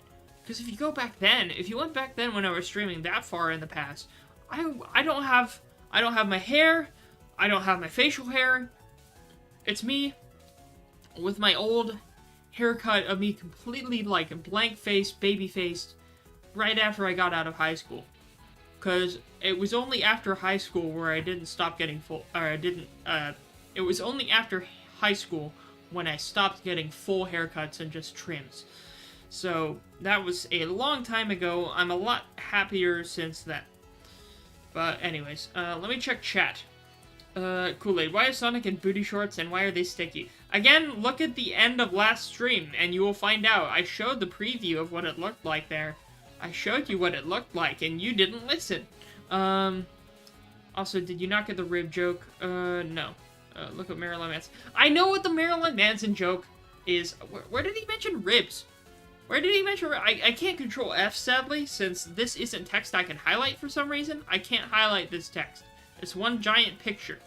But, I know the Marilyn Manson playground rumor of that person removing one of their ribs so they could perform a certain favor. I know what that is. And the reason I know what that is because of Neil Cicierega. Because I listened to the Mouth Dreams album and someone mentioned that joke on the track that he made called Ribs. Where it had the mashup of Chili's baby back ribs and a bunch of other stuff. Yes, so I know what you're talking about. I get the reference. Got it. Let's just keep going. End of paragraph 3. He didn't want to think about it, plus Sonic still felt phantom pain from the ribs he got removed. Oh, okay. Okay, yes, I see that now. Look, the reference, I read phantom pain, and my brain thought Metal Gear reference. And then I didn't actually comprehend the part where I said ribs got removed. So, I understand now. See, that makes even more sense. See, I get it. I get the funny. I get the funny. Let's just keep going. Sonic made his way to the bathroom, stripping as he went. Layer by layer, oh god. Layer by layer, his clothes peeled off, except for one item. His shorts. They would not come off. Oh my god. No. Why? Why? Why did I do this without anything? Why did I say I would do this? At least last time I got $1, now I get nothing. I'm selling my soul for nothing now. Oh god. They would not come off. The love-stained fabric... God. The love-stained fabric was glued to his blue body. Damn, his recent overconsumption of our artificial sugars... Again, reference, that's a reference to the Auntie Anne's shake he had. He got like a slushie with his pretzel at the mall. Alright, his recent overconsumption of artificial sugars had made his baby batter akin to Gorilla Glue. God help me. It even smelled like it. Also with a hint of that artificial sweetness from the sugars. Sonic knew it did not taste that sweet. Oh my god. Oh, why did I have to read that? Just keep going. Just take a drink and keep going. The sooner I read it, the sooner it'll be done. The sooner I read it, the sooner it'll be done. Let's keep going. After all, he didn't get his ribs removed for nothing. There we go! Yep, there's the reference chat was talking about. Stepping into his itsy-bitsy teeny-weeny yellow bathroom. That's a reference to Itsy Bitsy Teeny Weeny. I wonder what song that's a reference to. The Crummy Titles? I think he meant to say tiles. The Crummy tiles felt...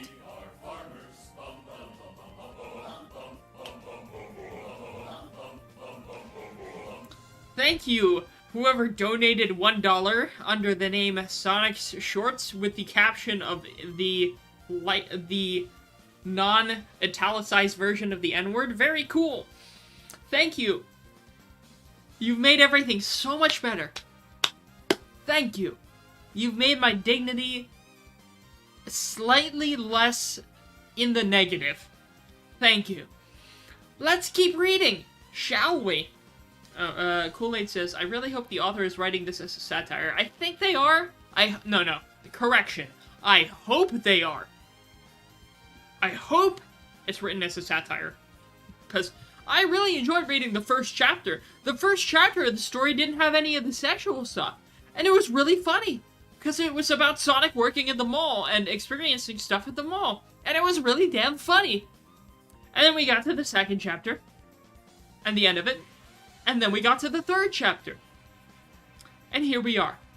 Wallowing in our own despair.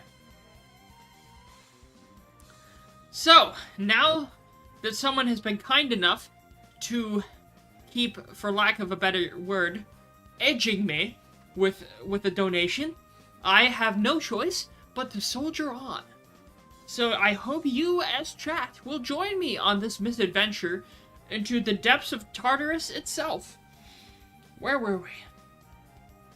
Yep, Gorilla Glue, I remember that. After all, he didn't get his ribs removed for nothing. Stepping into his itsy-bitsy teeny-weeny yellow bathroom, definitely not a reference to a song. His crummy little tiles felt cool on his big, squishy, smelly feet. Oh, I thought it couldn't get worse. I made the mistake of thinking it couldn't get worse. He was too distracted to notice. He was also too distracted to notice the mold-stained ceilings and shower, although he didn't notice these, even when he wasn't fighting his own Krispy Kreme. Fuck me. Finally, he could do no more than hang his head in defeat. He only hoped the hot water and steam would remove the hot pink fabric from his extra salty pretzel rod. I can't do this, chat. I can't do this. Ah, Sonic's Tub, a place of Sharpie stains and... What do you mean, Sharpie The fuck do you mean, Sharpie Okay. A place of Sharpie stains and misery. There was no shower curtain. Only a mildewy shower liner to match the mold growing in between each shower tile. Why does he keep spelling tile as title? This is something the Pokemon guy would make. This is a mistake this guy would make right here. But not this guy. That's weird. Usually this guy, you'd think he'd proofread it. I wouldn't want to proofread this. Anyways, at a glance, one might even think this was the intended color of the grout. To no one's surprise, there was a single bottle of 6-in-1 shampoo, conditioner, body wash, face wash, 24-hour deodorizer, and moisturizer on the tub's edge. At this point, it was probably made of 99% water. Classic Sonic, such a cheapskate. Safe to say, I don't have that, chat. I have to have dedicated conditioner for these locks, my friends. Which I keep running out of, and I keep needing to get more of despite my limited funds. You know, an easy solution would be to cut my hair, but I'm not going to that place again. I like my hair, damn it. Alright. He turned on the faucet. The water was lukewarm at best, and the water pressure was too weak. You know, funny enough, he says that. My apartment recently did reconstruction because they were bought by a new company, and the new company got scanned by the old company. They didn't tell them how bad everything was, but somehow the new company thought, hey, let's replace all the shower heads with low-flow shower heads. So now I need the high pressure to clean all this shit, and they decrease the pressure because it's a bigger shower head. So now the pressure's lower, and I'm too lazy to go out and get a new shower head. So until that time, it sucks. So whatever, let's just keep going. I hate to vent on you all, but I'm sus, and because I'm sus, I'm the sussy imposter, I have to vent on cams. Let's keep reading, shall we? To no one's surprise, there's... Oh, wait, no, we read that part. He turned on the faucet. Yeah, the water was lukewarm at best. Sorry, pardon me. The water was lukewarm at best, and the water pressure was too weak. He filled his large hands with the watered-down 6-in-1 concoction, and he scrubbed and scrubbed and scrubbed. And he tugged and tugged and tugged.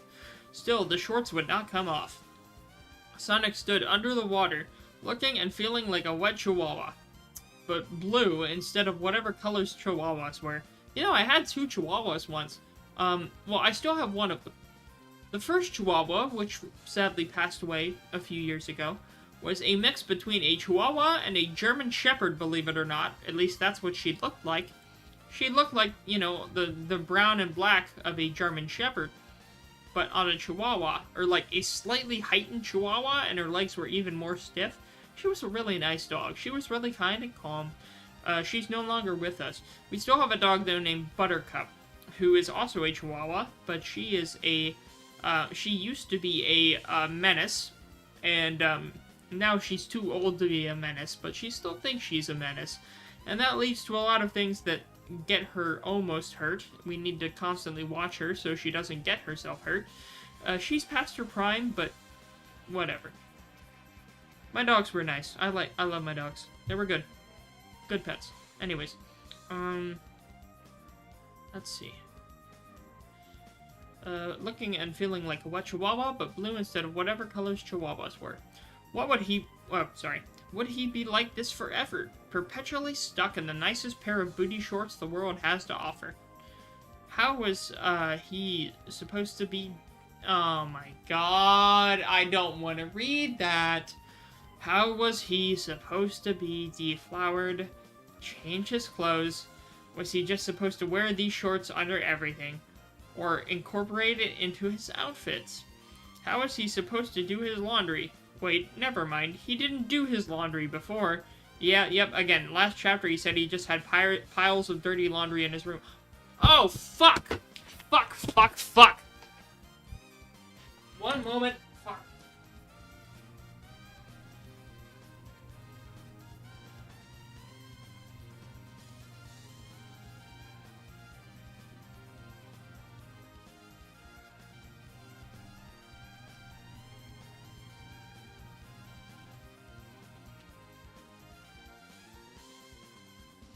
Fuck me. Fuck. Shit. I forgot. Oh my god, I forgot. I forgot. I had a load in the dryer that just finished. Damn it. Damn it. I forgot I had just finished a load of laundry in the dryer. God. It's probably been done for like an hour now. Well, chat, this turned into a laundry folding ASMR. Hope you all enjoy. Well, at least it was finished in the dryer and not the washer.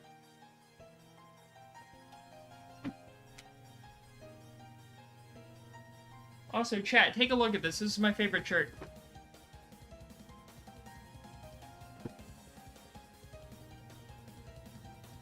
Y'all can't read it, but it's a reference to D.B. Cooper. But it's on a Women Want Me, Fish Fear Me shirt.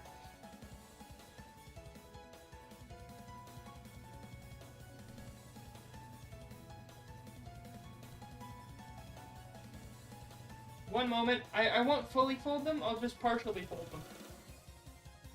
I want to get back to reading it, but give me one moment so the stuff doesn't get all wrinkly. Or even more wrinkly than it already is. One moment.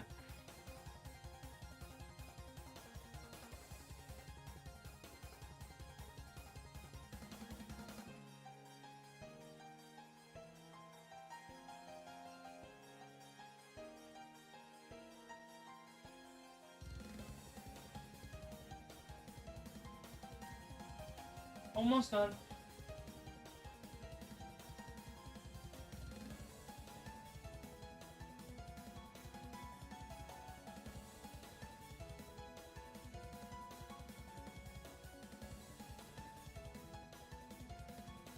At least it was a small load. I do my laundry often enough because I only have a limited amount of uniforms. Even though I don't actually have to wear it, I'm technically business casual, but I'm lazy, so I could just wear the uniform they gave me instead of using my own clothes. There we go. And I left the tissue in the pocket. Great. Great. Okay. There we go. It's good enough for now. Let's go. We're back.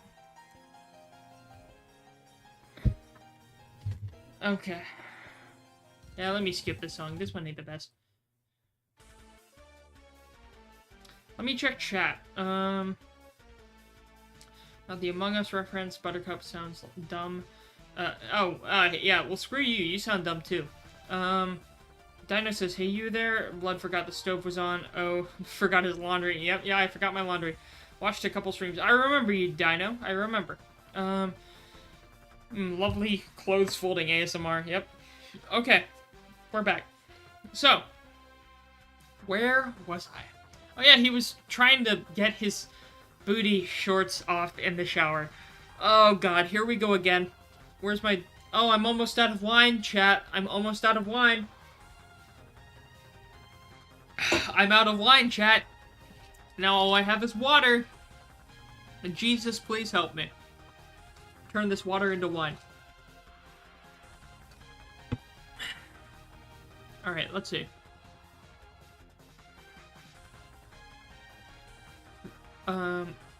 Was he just supposed to wear these shorts under everything or incorporate it into his outfits? How is he supposed to do his laundry? Wait, never mind. He didn't do his laundry before. Again, that's the line that got me to go check on my laundry. How is he supposed to crank it? I wonder what he means by crank it. He certainly means cranking it like Soulja Boy, you know? Soulja Boy, the very famous and relevant celebrity. Or instead, if possibly it couldn't be him, instead maybe he means cranking them 90s in Fortnite Battle Royale. I'm sorry. Or go to the bathroom. All this talk in combination with the running water made him need to go. And he needed to go bad. There was nothing more Sonic could do. He couldn't get them... Oh, no, I don't want to read this, chat. I don't want to read this, chat. Chat, I don't want to read this, but someone donated $1. And I sold my soul for $1 last night, so I'm gonna have to do it again. He couldn't get them off. He had to go in his shorts. Alright, let's get it over with.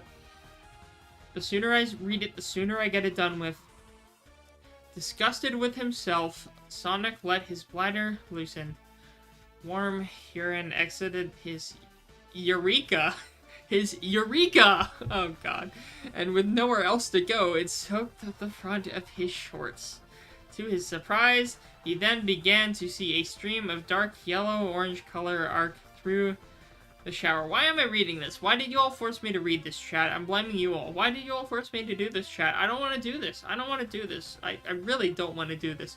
Sonic's diet and lifestyle was so rancid, it created a body waste so toxic, it dissolved the shorts. Oh my god. Oh my god. God, please put that thing back where it came from, or so help me. Oh lord. He watched in horror and amazement as the hot pink fabric fell apart in stringy clumps. The crotch area of his garment had been completely burned through, and Sonic's icky inch... Oh my god. Oh my god. Please stop. Please stop writing. Please don't make me read this. Just get through it.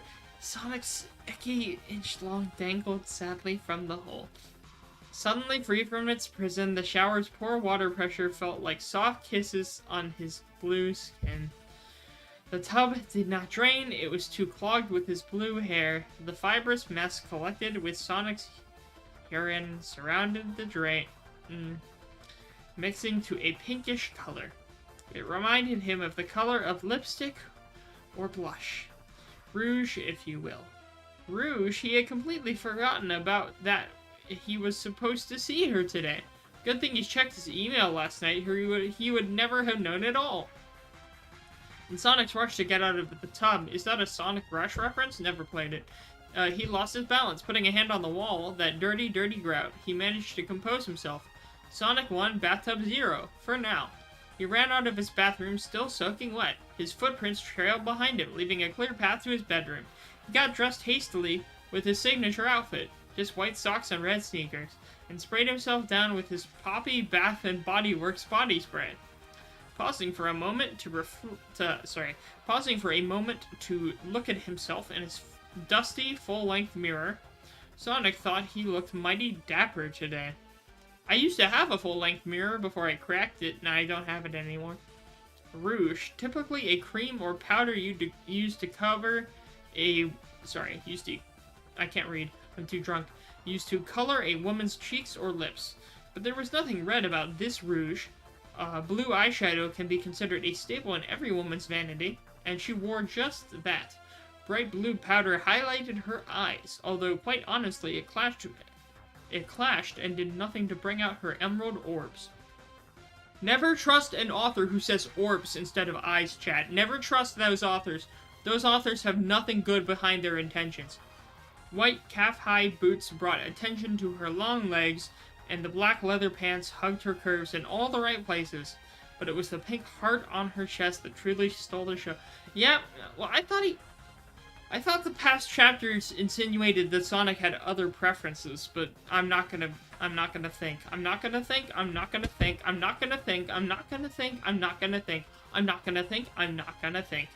Let's see.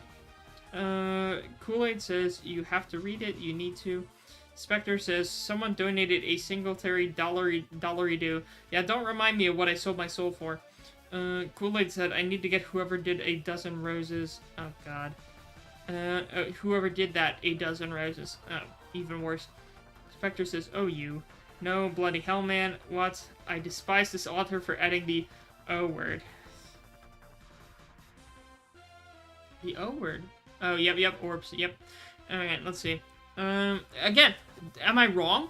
Am I wrong? Any author that uses orbs instead of eyes is already sus, so... I hate that the word sus has been ruined, too. That is all Sonic thought about as he took the bus downtown. He's poor, he has to take the bus. At least I have a car payment. He didn't follow his normal routine of getting a hot black coffee to sip as he waited for the bus. It was too late for that. The bus was already pulled up to its stop at the time Sonic sprinted up. He didn't follow his normal behavior of talking to his bus buddies either. Chun-Li and Johnny Cage sat across from Sonic. Aren't they Street Fighter characters? They sat across from Sonic in their assigned seats. They exchanged glances, wondering what had Sonic in such a daze this afternoon. They watched as he got off the bus, half expecting him to miss a stop, and noted he didn't say have a good day or even thank you to the bus driver either. They side-eyed each other. This is surprisingly well-written for an erotica fanfiction, which I didn't realize was erotica at the start. Alright, by the time Sonic was in front of his therapist's office, he was almost back to normal, but the thought of Rouge still lingered. Wait a minute. I thought he got rid of his therapist in the last chapter. I thought he was too poor for it. Sonic crossed the office's threshold and was immediately met with a disdainful look from the receptionist. Hi, Laura, Sonic said, eyeballing the receptionist's triangle. Laura. I wonder which Laura he's referencing as I read the next sentence. Sonic said, eyeballing the receptionist's triangular tatas. I wonder what Laura could be described as having triangular tatas. Yeah. Yep, that's a reference. 3:30 with Rouge. Laura Croft, yep, there you go, you spelled it out. Laura Croft, the famous but now retired femme fatale treasure hunter, let out a long sigh. Every time she was unfortunate enough to lay her eyes upon Sonic, she fought for a... I can't read. She went for the record for the world's longest sigh. She holds it. Again, very good writing, if I could read it properly. That's because I have an entire bottle in me. Anyways. She will be with you in a moment. Take a seat. And so, Sonic did. He sat patiently for a few minutes, dangling his feet above the floor like a child. Finally, Rouge came out of her office. She held up a finger and smiled weakly as if to say, "One moment, please," and glanced at Laura with wide eyes as if to say, "Oh God." That's what I'm saying, too, not gonna lie. She leaned in front of Laura's desk and got close to her face. Laura put a manila folder in front of their faces, and their mouths were hidden from view. They weren't very good at whispering. It was fine, Sonic. Sonic sat, still dangling his feet in a childlike oblivion. I want to be in Oblivion right now. Never played that game, though. It looks even worse than last time, Rouge said. Between you and me, I was hoping his insurance lapsed again, Flora replied. Between you and me, I was hoping he killed himself. Oh my god. Okay, Rouge whispered, making sure she was just loud enough for Sonic to hear. Why did you still have appointments with him? Should we prescribe him assistance? Oh god, does he live in Canada? Does Sonic live in Canada now? Or maybe an exorcist? No, that's probably a better deal, honestly. Sunk costs... Oh boy. Sunk cost fallacy, I suppose. Besides, I didn't go through 8 years of schooling to get my license revoked by some Excel Mall employee wiener worker. Damn, no recovery from that one. Sonic BTFO, not gonna lie. Rouge looked over at Sonic and plastered a smile on her face. Come right in. The blue hedgehog trotted over to Rouge's office where she held the door open for him. Before she closed the door, she gave Laura one last desperate look. She might have even mouthed, "Help me," but you didn't hear that from me. Sonic looked her office over. It had been a while since he last sat on those overstuffed chairs, and forgotten how much the incense tickled his nose. Multiple diplomas and certificates lined the beige walls. To go with these fancy pieces of papers, multiple photos decorated her bookshelves and mahogany desk. There were photos of her sitting with Oprah and Dr. Phil. Ah yes, the most pristine actual doctors with definitely real degrees and diplomas. Oprah and Dr. Phil. Wow. Wow, very, very professional. And even one of her standing with former President Ronald Reagan himself. That's where I read it. I swear I saw Ronald Reagan when I was skimming the story before. Okay. What an accomplished woman. Sonic was impressed. He thought some of these photos looked new. Alright, let me check chat. Let's see. Grace, can we see your orbs? Shut up, Spectre. Chun-Li, yep. Horny. Man, chat, this man is horny. We're repeating this again. Why does it have to be triangular tatas? It's Lara Croft. Look, that's the one reference you can make with her. Anyways, PS1 graphics. Yeah, see? Spectre gets it. Spectre gets it. Kool-Aid says, thank you. Rouge is popping off. More like... okay, my lawyer has advised me not to finish that statement. Let's keep reading, shall we? After I take a sip of water, because my voice is gonna die. I swallowed an ice cube. God help me. He sat down and squirmed in his seat. Oh god, don't say squirmed. Don't say squirmed. Don't say squirmed. Okay. He sat down and squirmed in his seat, doing his best to make himself comfortable. Potted plants took up every available space, and he noted that there was a new succulent on the glass table in front of him. So, Ruth said. She sat in the chair across from him. What brings you in today? Oh my god, Sonic started. As expected, it came out as a god. Just about everything. Rouge sighed, as if knowing what was about to unfold for the next 40 minutes. Tell me more, Rouge nodded. Her pen hovered over a notepad, unmoving. Sonic proceeded to go over everything that happened the day before. From the pretzels, again, watch the last stream if you don't know what I'm talking about. I read the part about the pretzels, and I actually did enjoy that. In fact, I'm tempted to go to the mall to get a pretzel now. To the body spray, to Tails and his apartment. He made sure to cover everything. Well, oh god. Almost everything. Although, this did not go unnoticed by Rouge. So, I think I covered everything, Sonic said. His eyes were drifting away from Rouge's plump lips. I can't read. From Rouge's plump lips and fluttered downwards. Why do I sense you're leaving something out? Rouge tilted her head. Sonic noticed new scribbles on her notepad. He wished he could read it. His eyes moved back up, but not all the way. Instead. Well, Sonic was unable to concentrate on the purple thing he left out. Oh, so he skipped that part. Got it. He could only concentrate on the well-endowed woman in front of him. Oh my god. Sonic, Rouge prodded, hoping to pry into his brain. She only wished it was in a jar instead. Don't say a jar. Please don't say a jar. You can't mention a jar in nowadays without mentioning all the memes that come with it. Pun not intended.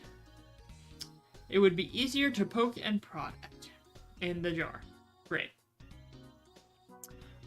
He murmured, suddenly remembering where he was. Awooga. Great, Sonic. Very good response. What the fuck? She whispered. Yeah, that's a normal response. Sonic, I need you to stop looking at my chest. Rouge shook her head, disappointed but not surprised. She motioned towards her accomplishments on the wall. Look, she said, I am here to help you better yourself.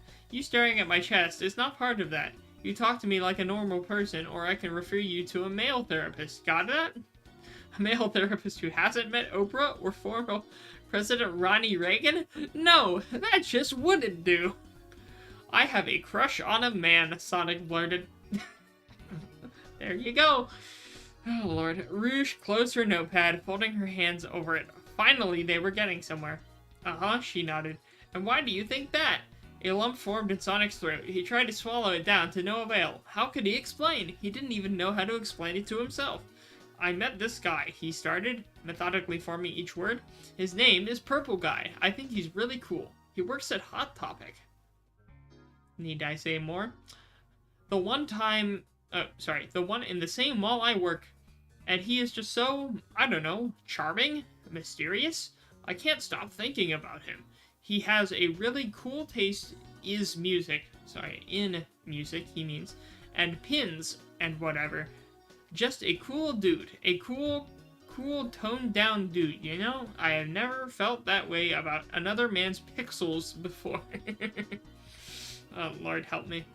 Rouge flipped her notepad open briefly and scanned her eyes all over her notes. As the pages fluttered back down, she asked, and could this possibly be affecting your relationship with Tails? What? No, wait, what? You don't actually think that he's jealous or something? I don't know, Sonic. What do you think? Did you tell Tails about Purple Guy?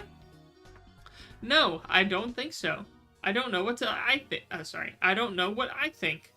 So, why would he be jealous? I don't know. Well, Rouge looked over Sonic's head. The clock was pink and heart-shaped. Our time is just about up. We can unpack all of that next session, alright? Make your appointment up front with Laura. You know the drill. Alright, Sonic sighed as he stood up. Have a good day. See you next week, Rouge. As Sonic closed the door behind him, Rouge was opening the cabinet of her bookcase and pulling out an almost empty bottle of hard liquor. I shouldn't. I have a bottle of vodka that I really want to grab right now with what I've been reading, but no. The wine is far enough. Let's just keep reading.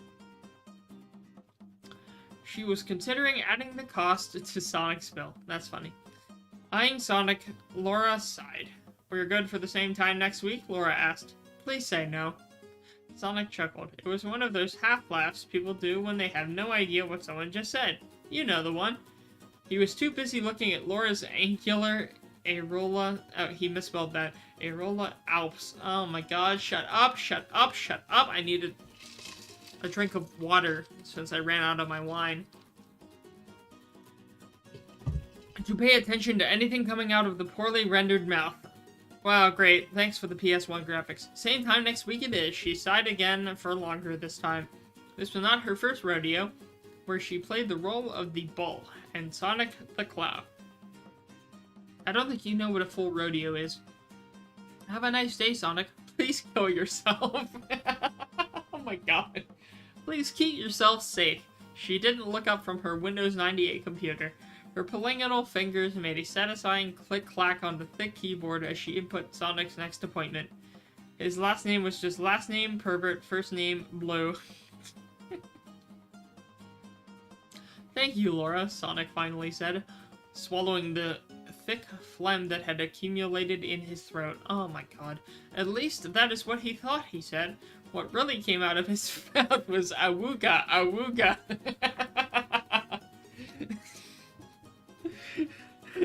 For real? Oh, Lord. His big, grassy orbs bulged out of his head. To his dismay, they swelled too close to Laura's pointy ear. Oh, Lord, it actually did cartoon. It did cartoon go out like that. Next to Laura's pointy ear. Laura expected his eyes to pop like a cheap birthday balloon. Instead, they squelched as he touched her pinpoint nipples. Oh, my God. Oh, my God. This writer is too good for their own good. Like, I hate reading every single second of this, but I can't say that this guy isn't a good writer. It's just like, that makes me wonder, is this guy ironic or not? Like, does he... Because you know part of this, he's disguising with irony, right? Like, I'm wondering how much of this is, this guy disguising. Because it's just like, come on, man. You don't write something like this with at least 3 chapters and not have at least a portion of it be something stupid and revealing, you know? Like, you can only hide behind the mask of irony for so long. I don't know if any of y'all know what I'm saying, but I'd like to think I have a point here. Alright, well, let's see. The keyboard clacked and clicked as she made note of it on his file. Crimson ooze began to spray from Sonic's eyes. Blood dripped from his face like a bad creepypasta. Oh my god. Pain seared through his face after every time he blinked. Finally, he turned and left. Laura picked up the phone. It was not the first time she had to call crime scene cleaners after his departure. It wouldn't be the last either. Well, I did it, chat. I don't know how I did it, but I did it. I read it. Okay, it wasn't as bad as I thought it would be. It was still bad, though. I can't take it. I can't take it, chat. I'm done. I want to say I'm done. I want to say I'm done. But that's it. Thank God there are no more chapters. Thank God this person has not uploaded any more than they already have. Just like, if I go back to this guy's, this is the guy's page. This is the only story that he has written, and it is only the 3 chapters that we have written. Or, sorry, not written, but read. Okay, let me catch up with chat. Let's see. Kool-Aid says, everyone but Rouge and Laura sucks, and I can understand that.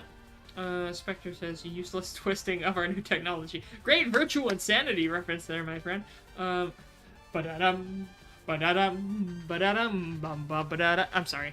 Kool-Aid says, I simultaneously adore and despise this author. I understand.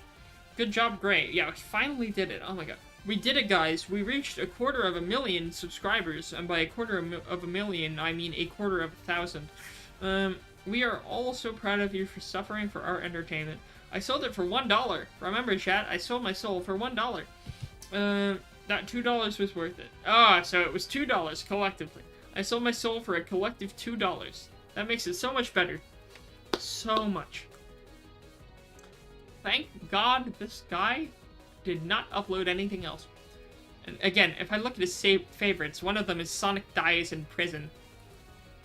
What the hell is Sonic Dies in Prison? Someone else wrote this. Wrote by Peanuts on Fire.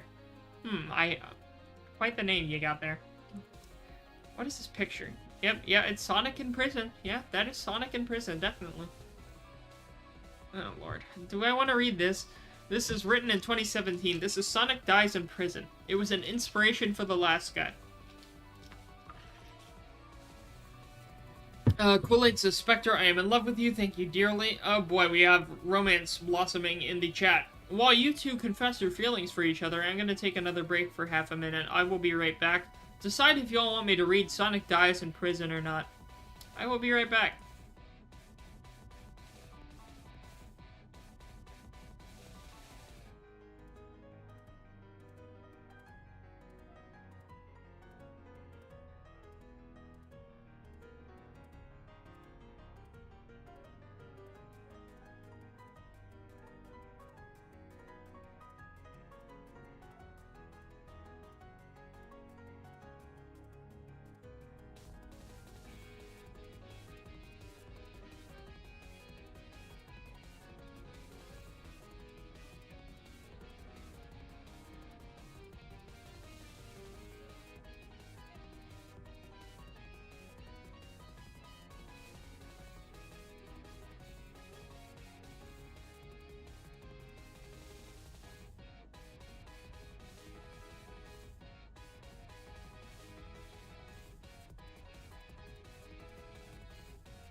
Alright. Alright. Here we are again. So. What is it? How many chapters? 3. We have 3 chapters. Oh god, these are somewhat long. Screw it, we're speed reading this one. This isn't written by the same guy, but we'll see. This is Sonic Dies in Prison. I may end it after this. We've been streaming for 2 hours and 15 minutes. It was a Wednesday that he would never forget. Sonic the Hedgehog was walking down the streets as he usually did, like always. Years ago, he had saved the world from Robotnik, who later spiraled into depression and stopped doing bad things. Instead, he turned his life around and got a job at a local IHOP. Sonic himself decided to settle down and started a family with a girl who had always admired him. Her name was Audra Bradford. Who the hell was Audra Bradford? She was a human woman that Sonic had fallen in love with despite her being 12 years younger. Wait, despite her being 12 years younger than her. Did he mean to say him? Whatever. Together they got married and had 3 beautiful children, Keith, Declan, and Gertrude. What a start to the story. Oh lord. Sonic was happy for a time. It was always the same with Sonic. He was getting bored. It was time that Sonic changed his routine, made his life more exciting. He started going out for runs in the middle of the night behind his wife's back, getting into all sorts of rambunctious shenanigans. It reminded him of when Sonic was wild, free, and young, just like the old days. It was that Wednesday night that he took things too far. Sonic was running through the neighborhood when he came across the houses of his old nemesis, Eggman. For the first time's sake, Sonic decided to ring the doorbell and play some sort of nasty prank on him. However, when Robotnik opened the door, Sonic was in for a surprise. Eggman was unrecognizable. Instead of his round egg-shaped body, he was slim and fit with a nice set of abs. Instead of a bold man, he was wearing a dashing, very convincing toupee. Sonic was taken aback and he thought to himself, is this Eggman? No way. Before Sonic could speak, however, Robotnik rubbed his sleepy eyes and asked, Sonic, is that you? Sonic was hesitant before saying, Eggman? Saying this took Robotnik back. He shook his head. Don't call me that anymore. That isn't who I am. Just call me Ivan. Sonic couldn't believe it. Had Eggman really changed this much? He had to find out. Okay, can I come in, Ivan? Ivan scratched his bald head. Sure, I suppose. What for? Sonic paused to think of a reason. Just to catch up, I guess. It's been so long, you know? Sonic then entered Ivan's home. A well-put-together little house. Sonic was impressed. There was no sign of Ivan's past life. It felt to Sonic like he regretted it immensely. They began talking to one another for hours. Sonic went on about his life but found interest in Ivan's life after his defeat. Sonic was admired by Ivan's bravery as he fought through depression and climbed his way from bankruptcy to make a decent living for himself. Sonic was touched by Ivan's story and felt bad for what he'd done in the past. That story was incredible. I feel so bad now for what I did to you. But then Ivan just smiled. There is no reason to apologize. What I did back then was reprehensible. I just wish I hadn't bothered in the first place. Sonic comforted Ivan. All is forgiven. Sonic and Ivan... Oh boy, here are we going. Here we go. Sonic and Ivan moved closer to each other. From that moment on, not a word was spoken. The rest of the night was filled with it. Oh my god, why did I choose this? Why did I choose this? Chat, I made a mistake. Chat, is it too late to back out? Is it too late for me to say no thank you and pretend we never came across this story? Because I'm beginning to regret my decision. And, I believe that I don't want to read the rest of this. So, yeah, I just, I don't know about that. Kool-Aid says, I might be leaving Rouge for Ivan. Oh my god. Kool-Aid, why? I don't want to read this part, chat. I can't believe I've only been going for 2 hours. I finished that bottle of wine way too quickly. Never back down. Oh, come on. Oh, boy. Here we go. Here we go. Here we go. Here we go. Here we go. Here we go. Okay. The rest of the night was filled with an explosion of love and passion between the hedgehog and his former enemy. It was a night that had thrilled Sonic to the core, but one that he had regretted the next morning. The next day, Sonic began walking home. He feared what his new wife might think, wondering where he was for the night. He had even contemplated not going home at all. He grabbed a coffee and decided to face his wife. However, instead of stepping inside, he found that his wife was not there. Instead, there was a note laid on the coffee table that read, "Hello, sweetie. I have gone out for groceries. I'll be back in an hour. Also, there was someone who wanted to speak with you. He said he knew you. Take care, dear." Sonic thought it was peculiar his wife didn't even question his disappearance. He looked beside the note to find a number. It must have been the person his wife had mentioned in the note, and decided to give it a call. After a few rings, the voice on the other side of the phone was all too familiar. "Tails, is that you? It's been so long," Sonic gleefully answered his phone. Tails was Sonic's best friend. After Robotnik had been defeated, Tails went his own separate way in order to prove he was independent. That was the first time he'd heard him in years. "Tails? Heh, no one calls me that anymore. Everyone calls me Miles now," Tails said from the other side of the phone. "Okay, Miles, how have you been? Keeping good, I hope." Things have been pretty good, I suppose," Miles responded. "Look, I know it's kinda abrupt, but I need your help. Something only the fastest thing alive can handle." "Okay, I'll do anything to help my best buddy out," Sonic said excitedly. He hadn't been on an adventure in years. "Okay then, meet me at the Pier 3 and we'll talk, okay?" Oh, this sounds... Oh, sorry. Meet me at the pier at 3 and we'll talk. This sounds sketchy. I wonder if it's gonna be sketchy, Miles said before abruptly hanging up the phone. I wonder if he's in like a drug deal or something. That would be funny. Sonic looked at the time. It was almost 1:30. Sonic had to hurry if he wanted to make it on time. But before he left, his 3 kids came walking down the stairs. "Daddy, where are you going?" Gertrude, the eldest child, asked. "Well, Daddy has to do an important thing, so he's gotta leave now, honey," Sonic said. "And just leave us here all alone?" Gertrude responded smarmily. I almost said marmalade. After a bit of thought, Sonic realized that the children could not take care of themselves. Even Gertrude, at 12, was too irresponsible to take care of herself, let alone a 7 and a 3-year-old.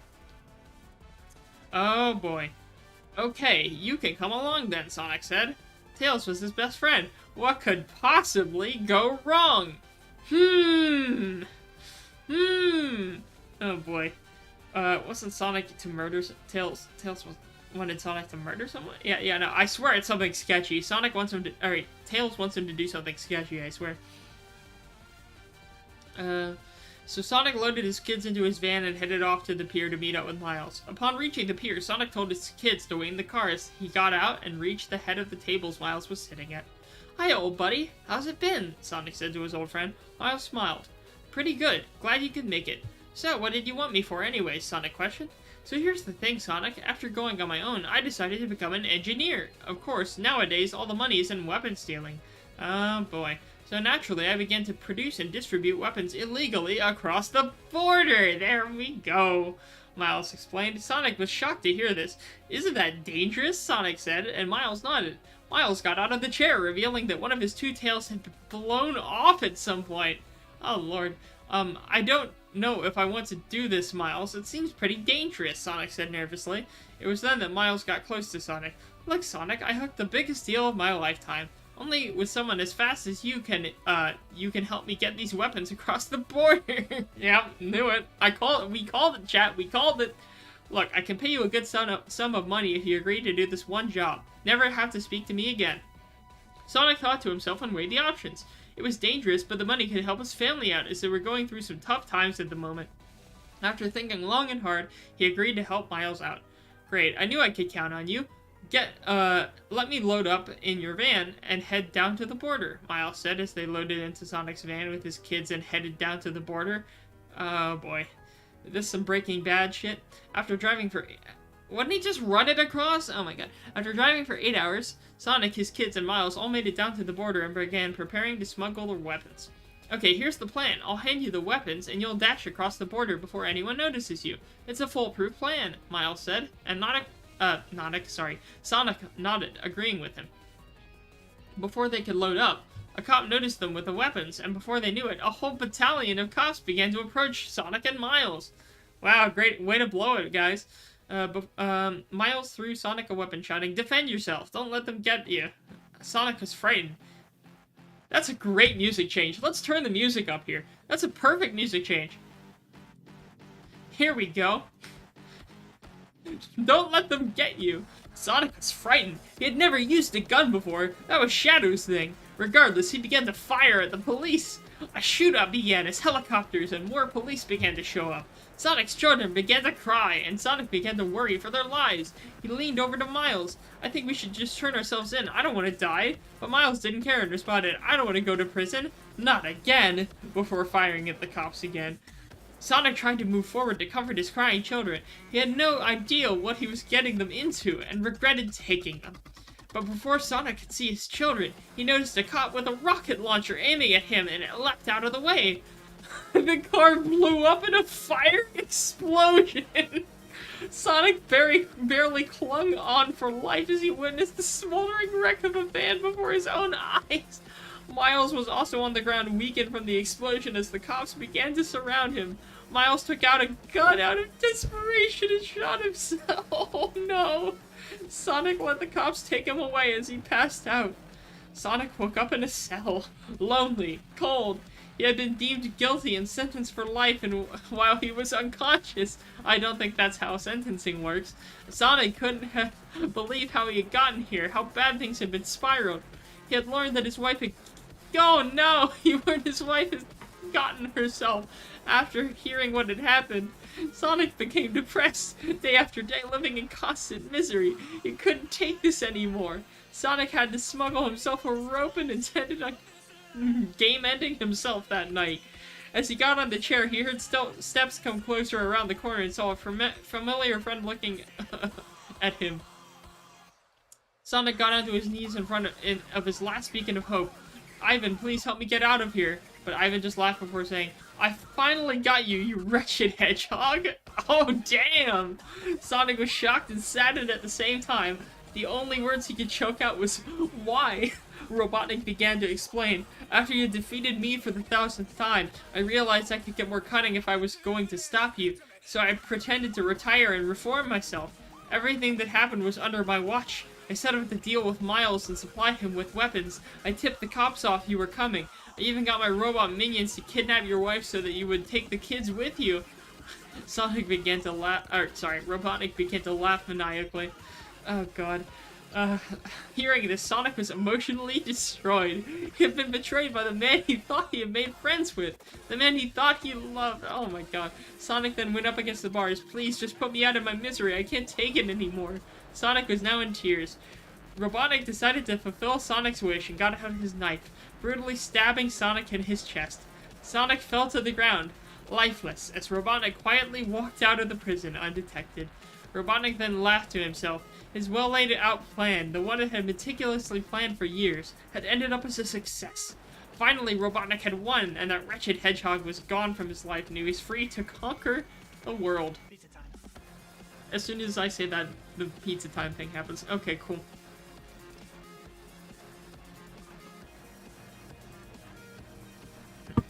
Kool-Aid said, I am now even more in love with Ivan. Well, he's gonna betray you like he betrayed Sonic, so good job. What an intelligent fellow. Well, there's 2 more chapters, chat. Sonic in Hell, Chapter 2.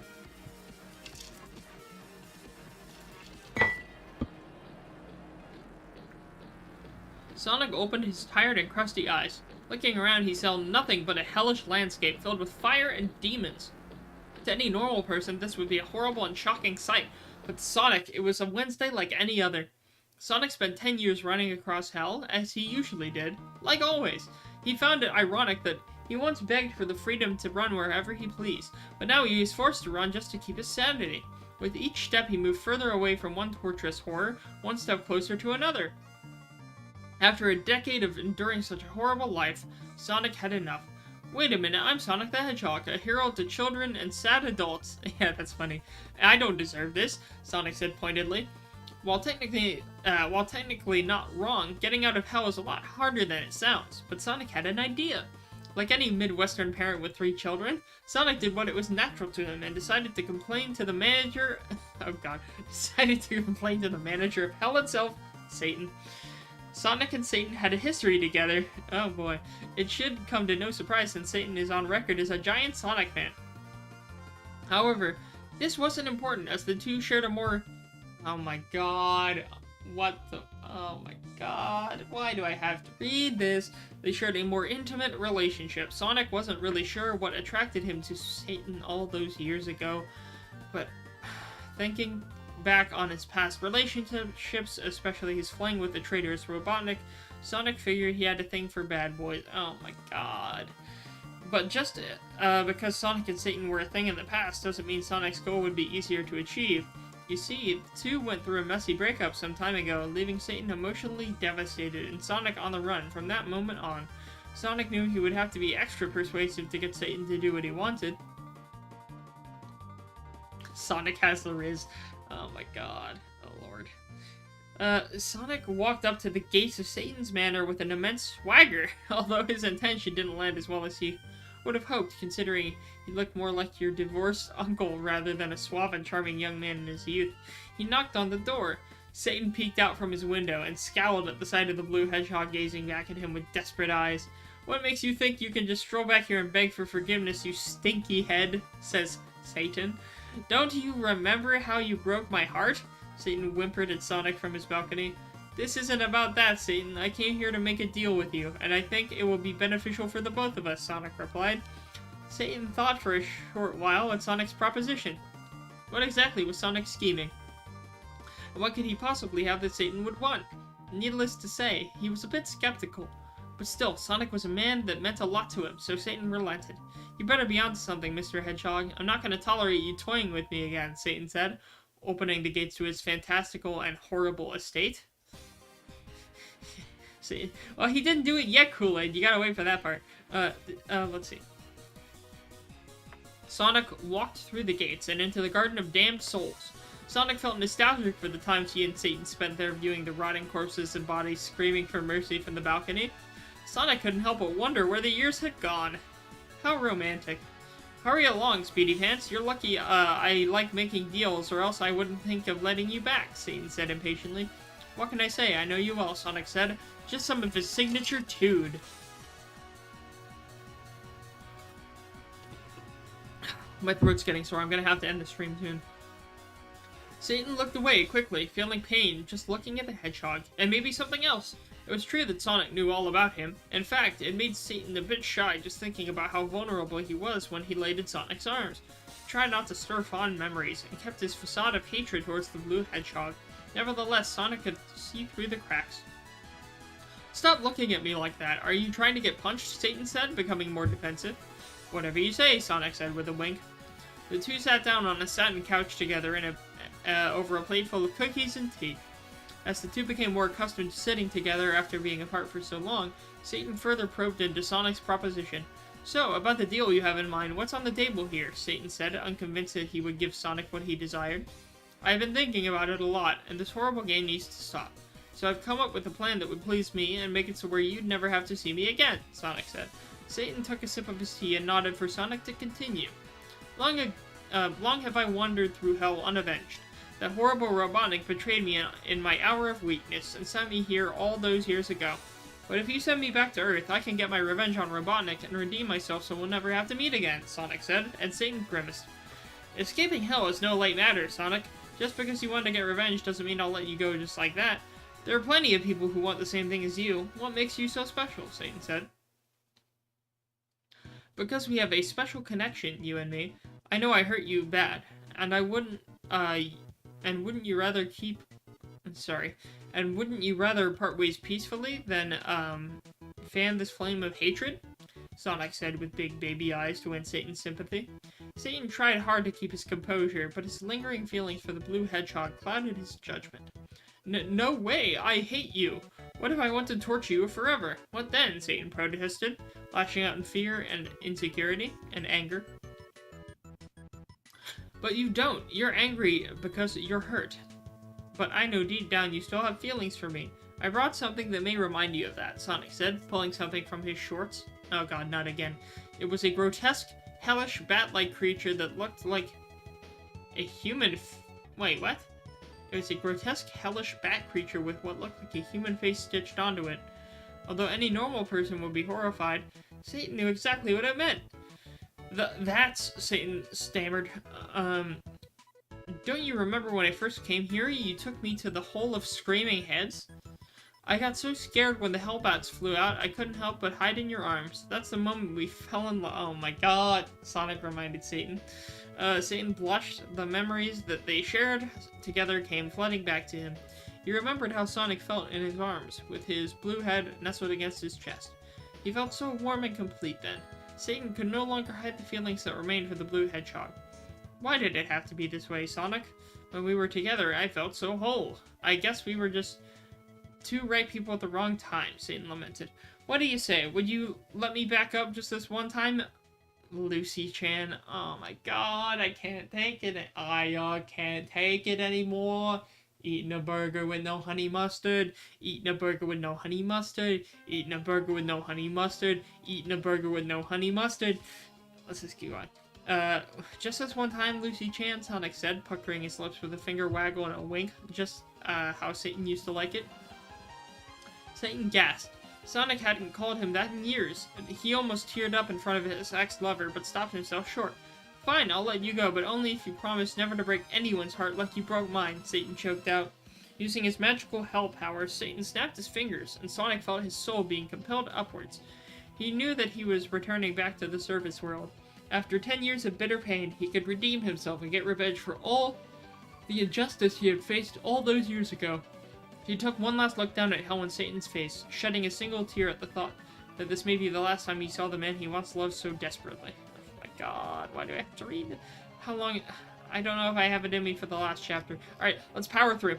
Let's power through the last chapter and then I'm ending the stream, chat. I'm ending the stream after the last chapter. I want to be done with this and I want to get back to other streams other than fanfiction.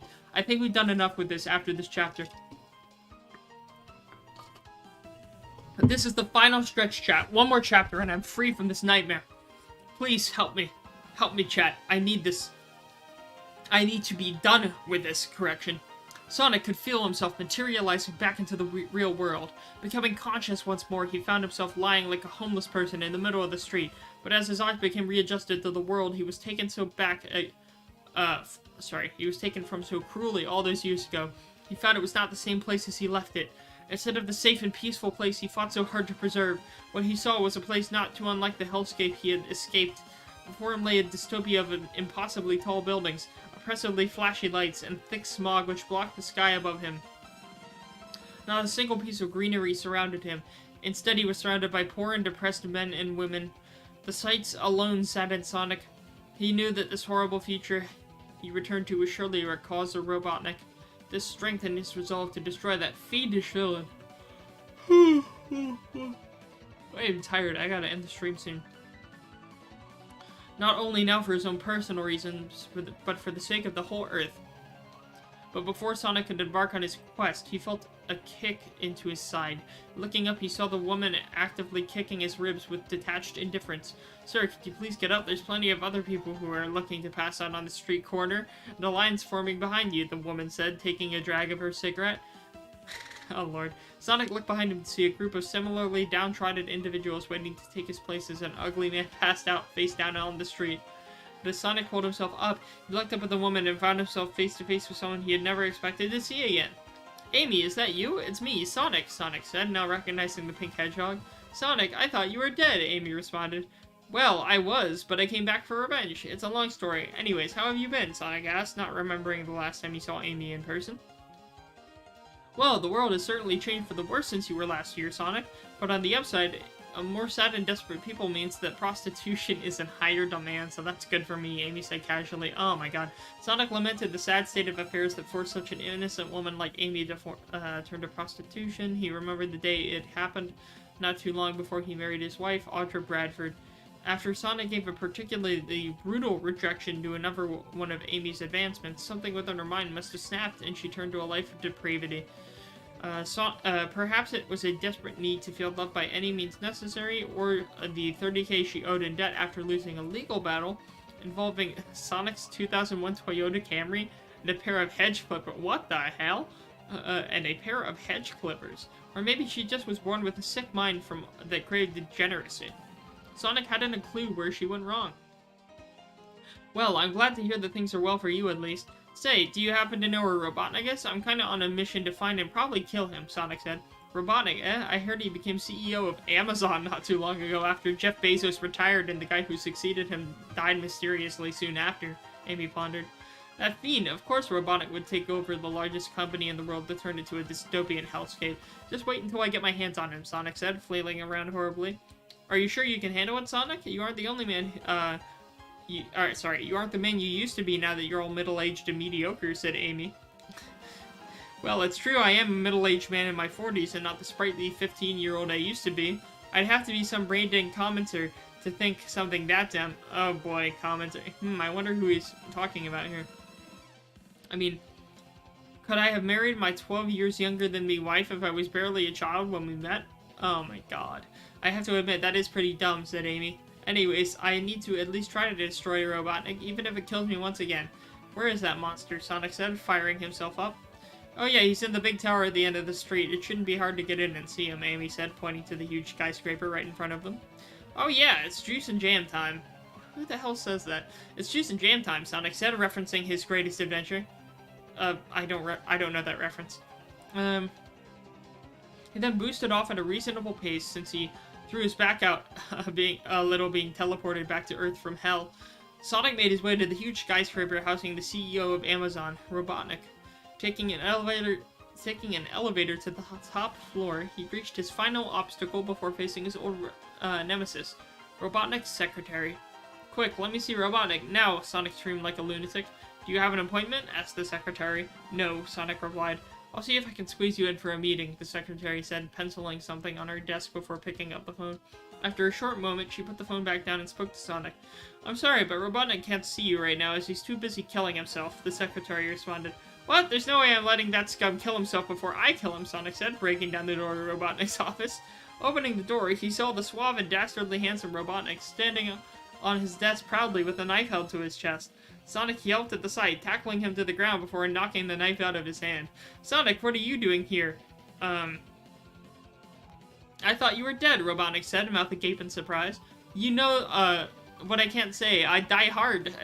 Oh my god, shut up, Sonic said for another epic reference. Yeah, shut up. I don't get it, Robotnik said, scratching his head. Alright, that was Shadow that said that. I said that too. Oh well, never mind. I'm here to kill you, so don't even think of committing suicide on me, Sonic said. Oh, Sonic, you have this all wrong. I was going to kill myself because I thought you were gone forever, Sonic said, somewhat sadly. Huh? I don't get it, Sonic said, now that he was scratching his head. You see, originally I seduced you all those years ago so I could get rid of you. And to my surprise, it worked perfectly. But as, I saw myself rise through the ranks to become the most powerful man in America, paradoxically, I found myself becoming more and more empty, Robotnik said, hanging his head in a somber manner. But you took over the world and turned it into this miserable nightmare. Isn't that what you always wanted? Sonic questioned. That's what I thought at first, too. But ruling a dystopian future isn't all it's cracked up to be. Truth is, I didn't even turn the world into this. The world was already like this by the time I became CEO of Amazon. The only evil thing I've done in this position is show crypto a bunch of stupid teenagers on Twitter, Sonic admitted. Well, if you fall for crypto scams on Twitter, that's your fault. So he didn't do anything wrong, honestly. Let's see. What? If this is another horrible scheme to get me to die in prison again, you're out of your mind, Sonic said, standing firm. But Robotnik merely sighed. I think I always hated you because I secretly admired you. You were charming, good-looking, and had your life together. But for me, I was a lonely loser who constantly switched from a depressive episode to world domination scheme. When I began getting my life together and moving up the corporate ladder, I finally felt confident and capable. When you visited me on that fateful night, I felt like I could finally engage with you on equal footing, not just as enemies, Robotnik said, growing nostalgic. Let's see, let me refresh the chat too. I doubt there's anything new. I'm just so ready to be done with this. We're almost done, chat. We're almost done. Let's see. Flashback. It was a summer night and a breeze swept through Robotnik's bedroom. Despite the late hour, Robotnik was having trouble sleeping. He was kept restless by his own thoughts, and by the hedgehog sleeping beside him. Darn it, Ivo, get yourself together. You're supposed to be killing this hedgehog, not sleeping with him. Oh my god. Just grab the knife from the nightstand and kill him already. He blindly reached for the knife laying concealed beside him, although he found it hard to find due to his lack of vision. Suddenly, he was surprised by the hedgehog beside turning towards him. Ivan, are you still up? Tell me, what's bothering you? Sonic said. staring into Sonic's emerald portals. Oh my god, of course he said portals. Oh lord, that's even worse than saying orbs. Made Robotnik pause for a moment. There was no hostility in his eyes, only love. It was the first time Robotnik had seen somebody so open and loving towards him. Nothing at all, just a little restless is all, Robotnik sputtered out. That's alright. Say, Ivan, I used to think that all there was to life was just running fast and being an awesome hero. But now I realize there may be something more to life than I first thought, Sonic said, nestling back into a comfortable position. Robotnik was left with conflicting thoughts. He turned to Sonic restlessly. Do you think that bad people can become good? Robotnik asked nervously. Only if they truly believe they can, Sonic replied before drifting back to sleep. Thanks, Robotnik replied softly, but his thoughts did not stop. Perhaps it was better to settle down and live a life like this, instead of trying to constantly kill everyone and take over the world. Maybe it truly was better than to love than to hate. Snap out of it, you already set everything in motion, you can't back out of this now, Robotnik's thoughts relented. Robotnik merely sighed and tried his best to get some shut-eye. End of flashback. If you really did love me, then why did you kill me? Sonic questioned. Because I was confused. I figured if I spent my whole life trying to kill you, then surely it would be worth it to do so rather than change myself so late in life. Only now do I realize how stupid that sounds, Robotnik said depressively. Don't say that, it's never too late to change, Sonic said, trying to be sympathetic. Robotnik looked at Sonic for a moment. The two's hearts began beating in unison as the same thoughts filled their... Oh my god, please don't. Was it truly meant to be? Both their eyes sparkled for a moment as Robotnik tenderly grabbed Sonic's gloved hands. The two drifted to blah blah blah blah blah blah blah, a deep kiss, and then blah blah blah. Instead of a kiss, the only thing Robotnik felt was deep searing pain in his chest. Looking down, he found that a knife had been plunged into his chest. As blood dripped onto the gloved hand of the perpetrator. Sonic smiled sadistically as he felt the blade dig deeper into Robotnik's chest, literally breaking his heart in two. Sonic, why did you do this? I thought you loved me, Robotnik whimpered as the life force drained from his body. Now you know how betrayal truly feels, Eggface.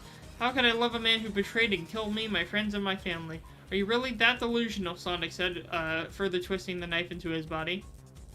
Robotnik felt the life escape him, sinking further into the ground, completely devastated by a man he longed so desperately to love. Meanwhile, Sonic triumphed at his victory, finally finding revenge after all so long and ridding himself of his lifelong enemy. I did it. I finally did it. I killed Robotnik, once and for all, Sonic screamed, jumping all over Robotnik's bloody corpse. Aha, a confession, declared an accusatory voice. Sonic looked over to find Robotnik's secretary, surrounded by 4 police officers, all staring at Sonic jumping around Robotnik's dead body with a bloody knife, screaming about how he killed them. Well, shit, Sonic said. Nerd said, hey, I'm here for a bit, I gotta go soon. Well, I'm about to finish soon, too. I'm not gonna explain the context. Sonic just killed Robotnik after he tried to confess love. It's stupid. I'm very drunk, and I'm not gonna remember this, and that's probably a good thing. So let me finish the story. I'm, like, literally 6 or 7 lines away from finishing this goddamn stream. We've been going for almost 3 hours. I drank way too fast, and now I'm ready to be over with this. So, yeah. It had been 10 months since Sonic killed Robotnik. After a brutal 8-month trial being convicted of killing one of the most powerful men in America, Sonic had been sentenced to death row. You know, it's funny, because in the first chapter, he mentioned that he got sentenced in 1 day after he was just unconscious the whole time during his trial. So that's a little bit of a contrast there. It was a fate Sonic was familiar with, that being to die in prison. Read the title, dummy. Yeah, again, this is the second time he's died in prison in this story. Nerd says, I'm wearing a sick new comfy flannel. Cool. Glad you like it. I'm not gonna remember anything, so the VOD will be here for a reason. Sonic sat contemplatively as the warden opened his cell. It's time, Sonic, the warden said, coming over to grab Sonic. Sonic silently complied, walking down the aisle with cold eyes, satisfied despite his grim face. The other prisoners heckled and jeered at him. Sonic barely flinched. He was a cold, hard criminal now. The prison staff strapped Sonic down to the electric chair, unnerved at Sonic's stoic demeanor. Sonic simply smiled, reminiscing on his murder of Robotnik and his plan for revenge made complete. The warden looked at Sonic one last time. Any last words, Hedgehog? The warden asked coldly. I guess I'll be seeing you again sooner than I thought, Sonic said with a smile, looking down at the ground. And with that, the warden gave a nod. The room went silent, and he reached for the massive switch on the wall. Sonic took one last look at the world around him, thoroughly satisfied and lacking any regret or remorse. Then suddenly, the switch flipped. The end. There we go. And I am finally free from this prison. My voice is actually gonna give out, I swear. So sore.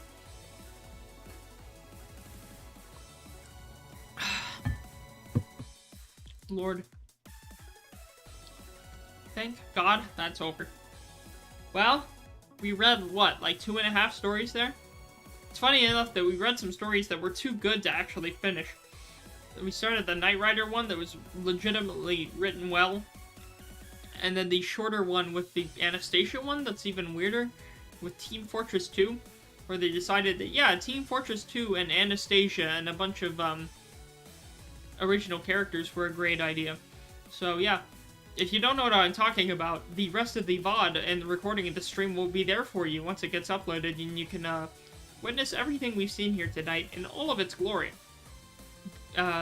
Before I had an entire bottle of sparkling wine in me. So, yeah, I'm probably gonna end it off here because I am very tired and I want to go to bed before work tomorrow. So, I hope you all have a good night, and I'm probably gonna wrap it up here. Honestly, I think this is a good place to completely wrap things up. I think my next stream will maybe something different. Hell, maybe even a Minecraft stream. It's been a long time since we did a Minecraft stream. I don't know when that would be. Pay attention in the Discord and I'll announce what and when my next stream is. But yeah, so you all have a good night. Let me go ahead and go to ending soon. I want to thank you all for joining the stream tonight. And I hope you all have a good rest of your nights. I will see you all. Yeah, we'll see. I don't know which day. But sometime within the next half a week. Alright, you all have a good night.